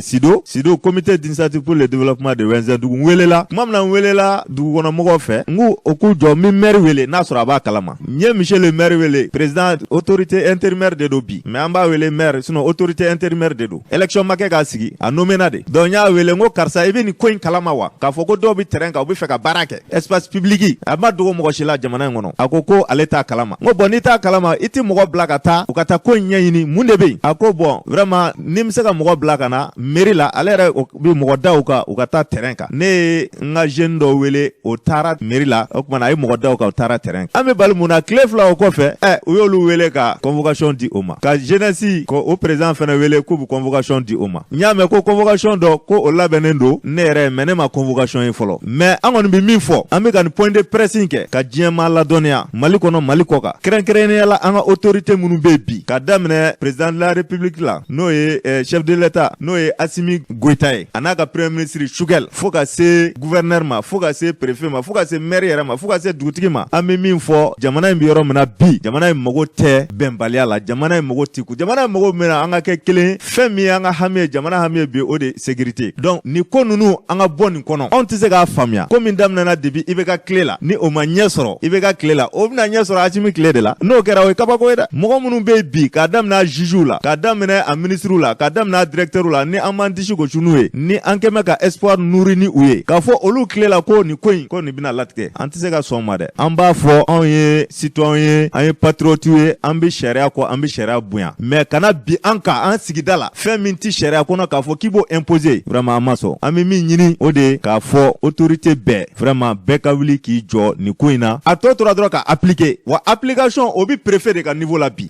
kati préfet a bɔ ale de ka niveau la bi n'ale ye ko in bila yɔrɔ min na a bɛ yen gouverneur fana bɛ se k'a décider mais ko dɔ de kan ka kɛ ka se gouverneur ma fɔlɔ o ko in ma kɛ donc an bɛ ka daminɛ wɛnzɛ population bɛɛ ka fara commune Mandé population bɛɛ jamanaden ɲuman bɛɛ lajɛlen an bɛ welewele bila bɛɛ lajɛlen ma vraiment mɔgɔ mɔgɔ bɛ se k'an dɛmɛ nin ko in na pour que ko in ka baara mɔgɔ kelen tɛ yen sido tɔndenw na ko min ye a ɲini ka fɛn kɛ i kelen ta ye k'a kɛ i siso ye walima k'a feere ka nafa dɔ sɔrɔ a la o caman tantera n'an ye an banna ma an bɛ min ɲini n'a fɔra commune Mandé bɛɛ kan ka wuli an k'an tɛgɛ di ɲɔgɔn ma wa nin ko in na sido n'a fɔra sido ye alimami tɔn ye limama b'a la sido ye église catholique ye sido ye muso tɔnw ye sido ye jeunesse tɔn ye sido ye fɛn min ye artisan ye fɛn min ye handicapé ye fɛn min ye éleveur ye fɛn min ye commerçant d'État ni bɛɛ lajɛlen sido ye kusi tɛ yen fɛn min b'i yɛrɛ ye k'a fɔ ko e bɛ se ka jɔyɔrɔ dɔ kɛ sigida kɔnɔ ko e tɛ sido la wa an bɛɛ bɛnnen don nin ko in kan donc an bɛ min ɲini bɛɛ lajɛlen fɛ o de ye ka veiller nin ko in kan duguden bɛɛ lajɛlen an k'an tɛgɛ di ɲɔgɔn ma ka don da kelen fɛ ka bɔ da kelen fɛ k'a ɲini maire fɛ monsieur le maire a ka kɛ sabaliba ye a ka kɛ tasuma dafagaba ye commune kɔnɔ a ka kɛ mɔgɔ ye mɔgɔ min ni commune ka intérêt a ka o défend an b'o de ɲini a fɛ o tuma na ka bɛɛ lajɛlen wele ka taa jamanaden ɲuman ma ka taa basigi ma ni de bɛ ne fɛ Ala k'an bɛɛ saba ma an ka jeunesse bi yan an ka cɛkɔrɔbaw bi yan o tuma na an bɛ kuma di an balakaw ma min b'u fɛ nin ko in na ka d'a ka kɛnɛ olu yɛrɛ centre social ninnu hali ni ko lycée kɛ kalanyɔrɔ ni mɔgɔ bɛ sɛgɛn den nɔfɛ balakaw de bɛ sɛgɛn fɔlɔ dɛ donc an ye fɛn fɛn ɲini a bɛɛ nafa bɛ se olu de ma fɔlɔ ni Ala sɔnna a ma an bɛ welewele bila bɛɛ lajɛlen ma ni Ala sɔnna a ma Mandeka bɛɛ lajɛlen Mandé commune bɛɛ lajɛlen dugu 25 an bɛna welewele bila bɛɛ lajɛlen ma ni ko in kun kan ka bɔliba kɛ inshallah fɛn min bɛ an kan n'an kun cɛ k'o da mɔgɔw tulo kan wa fɛn wɛrɛw bɛ an bolo an kan ka minnu dabali tigɛ sariya sira kan ni Ala sɔnna ni ko in kɔni ɲɛnabɔra bɛn kɔnɔ basigi kɔnɔ alhamdulillah o de y'an ka laɲini mais n'a ma ɲɛnabɔ komi sariya bɛ an bɛɛ lajɛlen kama a sariya ma yɔrɔ fɛnɛ o siraw fɛnɛ bɛ an bolo ni Ala sɔnna a ma ni ko ma kɛ ka se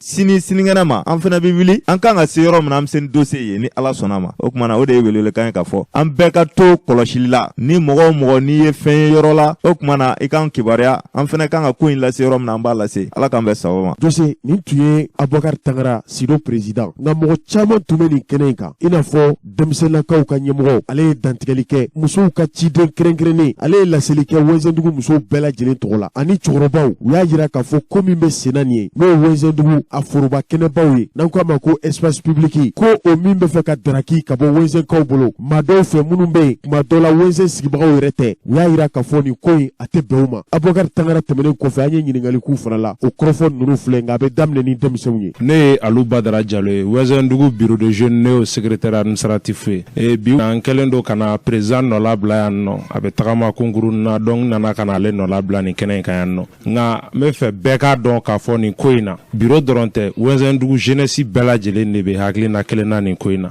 u ka kuma dɔn ko dugumɛnɛ sɔnkɔrɔ ye kini ye u bɛ wale min na fɔlɔ n'u bɛ fɛ ka segin a kan u k'a dɔn k'a fɔ an wulila kunun k'an jɔ u ɲɛ cogo min an wulilen don tugun k'an jɔ u ɲɛ o cogoya kelen na président y'a fɔ cogo min na a ye démarche ninnu a y'i da don u la mais fɛn in kɛra ka bɛn jeudi dɔ de ma don min na ninnu bɛ taa ka taa ninnu lajɛ terrain kan olu bɛ ɲinɛ min kɔ Wɛnzɛndugu jeunesse an engagélen don an déterminelen don n'i y'a ta k'a lajɛ espace public ninnu a bɛ yen nɔ a tɛ ka kɛ kojugu ye o n'a bɛ taa a ka taa tacogo la a k'a taa ta sira fɛ jeunes de bɛ balontan na sanfɛ u k'a dɔn hali sini n'u y'u biri espace public wɛrɛ kunna sumani bolo ma fɛn wɛrɛ ma jeunes b'u ye jeunes bɛ bɔ a kalama wa u bɛ jeunes sɔrɔ u ɲɛ u k'a dɔn k'a fɔ an bɛɛ de bɛ hakilina kelen na nin ko in na k'a fɔ ko bagabagali ni fɛn ninnu o tɛna jeunesse ta nin kɛlɛ in nin y'an yɛrɛ ka kɛlɛ de an faw nalen don ka n'an dɛmɛ nin na an baw nalen don ka n'an dɛmɛ nin na ni mɔgɔ kan ka impliquer nin na bi fo a dan an jeunesse de kan ka impliquer nin na lycée ko fɔra commissariat ko fɔra n'i y'a ta k'a lajɛ don tɛmɛlenw na mɔgɔ baden de bɛ u ka kalan danna sira la k'a sababu kɛ lycée ye o y'a sɔrɔ hali privé tɛ yan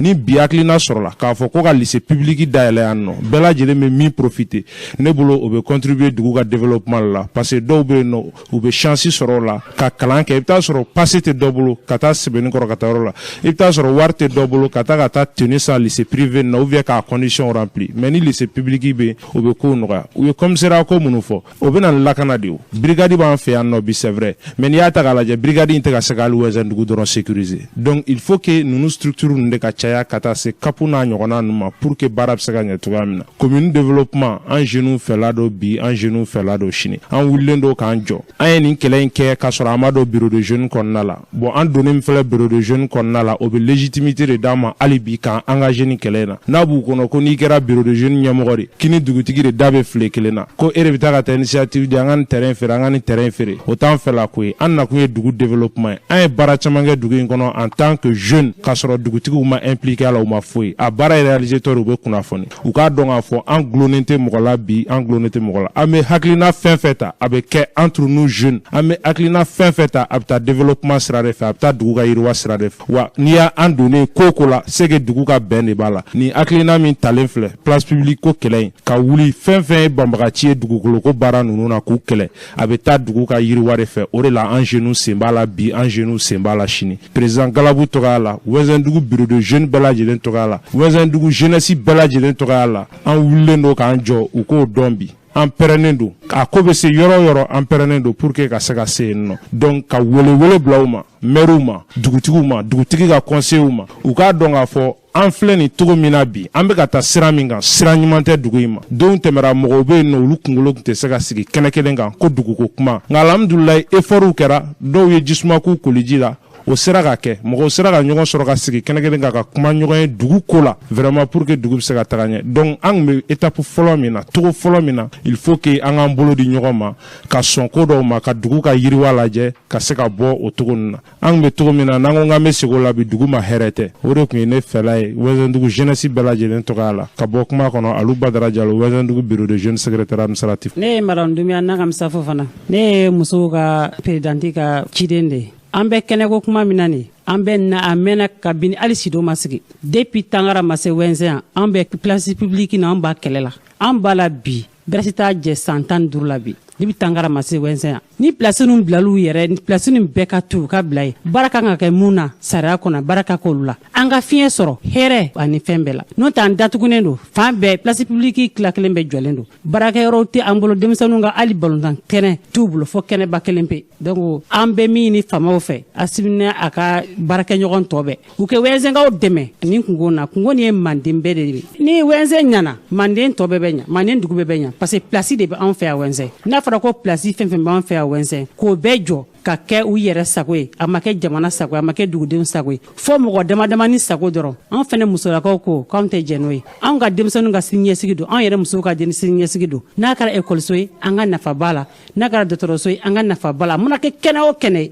a kɛra dɔgɔtɔrɔso ye a kɛra fɛn o fɛn Wɛzɛndugu musow anw ka lafiyaba de b'a la an bɛ yɔrɔ min na komi bi ekɔli talen filɛ nin lycée public tɛ yan fo privéw i b'a tenni san jagoya i b'a wari sara jagoya hali ekɔliso secondaire ɲɛnama premier cycle ɲɛnama tɛ wɛnsɛn a tɛ wɛnsɛn bɛ kɔfɛ i b'a fɔ ko fɛn wɛrɛ an bɛ retard ba de la foyi t'an bila retard la ɲɛmɔgɔ min b'a ɲɛfɛ olu ka dunko juguya o de bɛ ka wɛnsɛn bila retard la an musow bɛ fɛn fɛn ɲini ɲɛmɔgɔw fɛ u k'anw dɛmɛ wɛnsɛn kɛnɛ ninnu a ka segin a ka bila a minɛn kɔnɔ min bɛ ne fɛ o de ye musokuntigi ka cikan don k'a lase bɛɛ ma Madame Dumbuya Nakamisa Fofana ka bɔ wɛnsɛn awɔ an bɛ bɛɛ fo. Assalamu alaikum ne ye Mahamadu Keita Mahamadu Sido an bɛ min fɔ monsieur le maire ye monsieur le maire b'a kɛ c'est à dire ale tɛ foyi kalama tana yɛrɛ y'a wele k'a ɲininka karisa i bɛ nin kalama wa ko a ta kalama ko caman bɛ kɛ i b'a ɲininka toujours ale t'a foyi kalama mais k'a sɔrɔ alimami y'ale yɛrɛ ye donc an b'a ɲin'a fɛ hali bi an ye kɛlɛ kɛ dugukolo ko in na ka kasoladenw bɔ a la ka fɛn caman bɔ a la an b'a ɲin'a fɛ a k'i sen bɔ dugukolo ko in na hali bi an bɛ dugu sumalen de fɛ an bɛ fɛ dugu k'a yira k'a fɔ dugu bɛ se ka yiriwa cogo min na an b'o ɲɛtaga de ɲini k'a yira a la fɛnɛ k'a fɔ suruku suntɔw ka tile binna quoi o tun ye kunun ye banbaw ni vipɛrw ni charognards de tun bɛ tiɲɛli kɛ yan mais an b'a ɲini ala fɛ suruku suntɔw ka tile o binna an b'a ɲini Asimi fɛ Asimi an b'a ɲini Asimi fɛ a ka fɛrɛ bɛ kɛ a n'a ka ministre de l'administration territoriale monsieur Maïga u ka ɲɛɲini nin ko in na k'a sɛnsɛn k'a ɲini ka tiɲɛ dɔn k'a dɔn k'a fɔ suruku suntɔw tɛ se k'an degun foyi la tuguni n'u magara dugukolo ninnu na u b'an sɔrɔ u ɲɛ an bɛ denmisɛnninw kɔ an bɛ musow kɔ an b'an denw n'an dɔgɔninw kɔ dugu bɛ taa ɲɛfɛ cogo min na manden jigi ye wɛnzɛn de ye bi kɛnɛ tɛ kɛra jigi la o kɛnɛ ɲɛnama tɛ Bamaribugu a tɛ yɔrɔ si donc maintenant kɛnɛ kelen minnu bɛ n'u bɛna kɛ ni denmisɛnninw ka ɲɛtaga n'u ka ko sabatili ye dugu ɲɛtaga ye n'a fɔra ko k'o bɛɛ minɛ k'o feere o tɛ kɛ feerela ko wɛrɛ kama ka taa mobili san ka musow furu donc an b'a ɲini ala fɛ ala ka hakili ɲuman d'u ma an b'a ɲini an ka faamaw fɛ ala ka sababu ɲuman kɛ n'u ye Asimi ala ka sija ani denmisɛn fitinin don ala ka sija ni kɛnɛya d'a ma fɛn fɛn bɛ ka baara kɛ jamana in baara tiɲɛ kan ala ka sija ni kɛnɛya ba ala ka hamina ko bɛ nɔgɔya salala nabi ne ye Mahamadu Keita salamu alaikum ne tɔgɔ Mahamadu Mariko ne ye Sido personne ressourcée président ni Keita ni musokuntigi ni denmisɛnninw ka représentant je pense que lui kuma bɛ fɔ nin y'anw san 3 de ye an bɛ nin ko la donc o san 3 lutte kɔnɔ maintenant donc an ye fɛn bɛɛ kɛ ko sɛnɛ a kuncɛyɔrɔ yɛrɛ la ka commission ni fɛn bɛɛ sigi a tɔ ye ka dɔrɔn ka papier signer ni mɔgɔ nana k'a bɛna galama don o la an tɛ se ka jɛn n'o ye o ka bon hakili ma o ka bon hakili yɛrɛ mɔ quoi ça an t'o tile la bi donc ne kɔni bɛ min f'u ye ala ka hakili ɲuman d'an bɛɛ mɔ quoi ala ka hakili ɲuman d'an bɛɛ mɔ o kuma de tun bɛ ne bolo k'a fɔ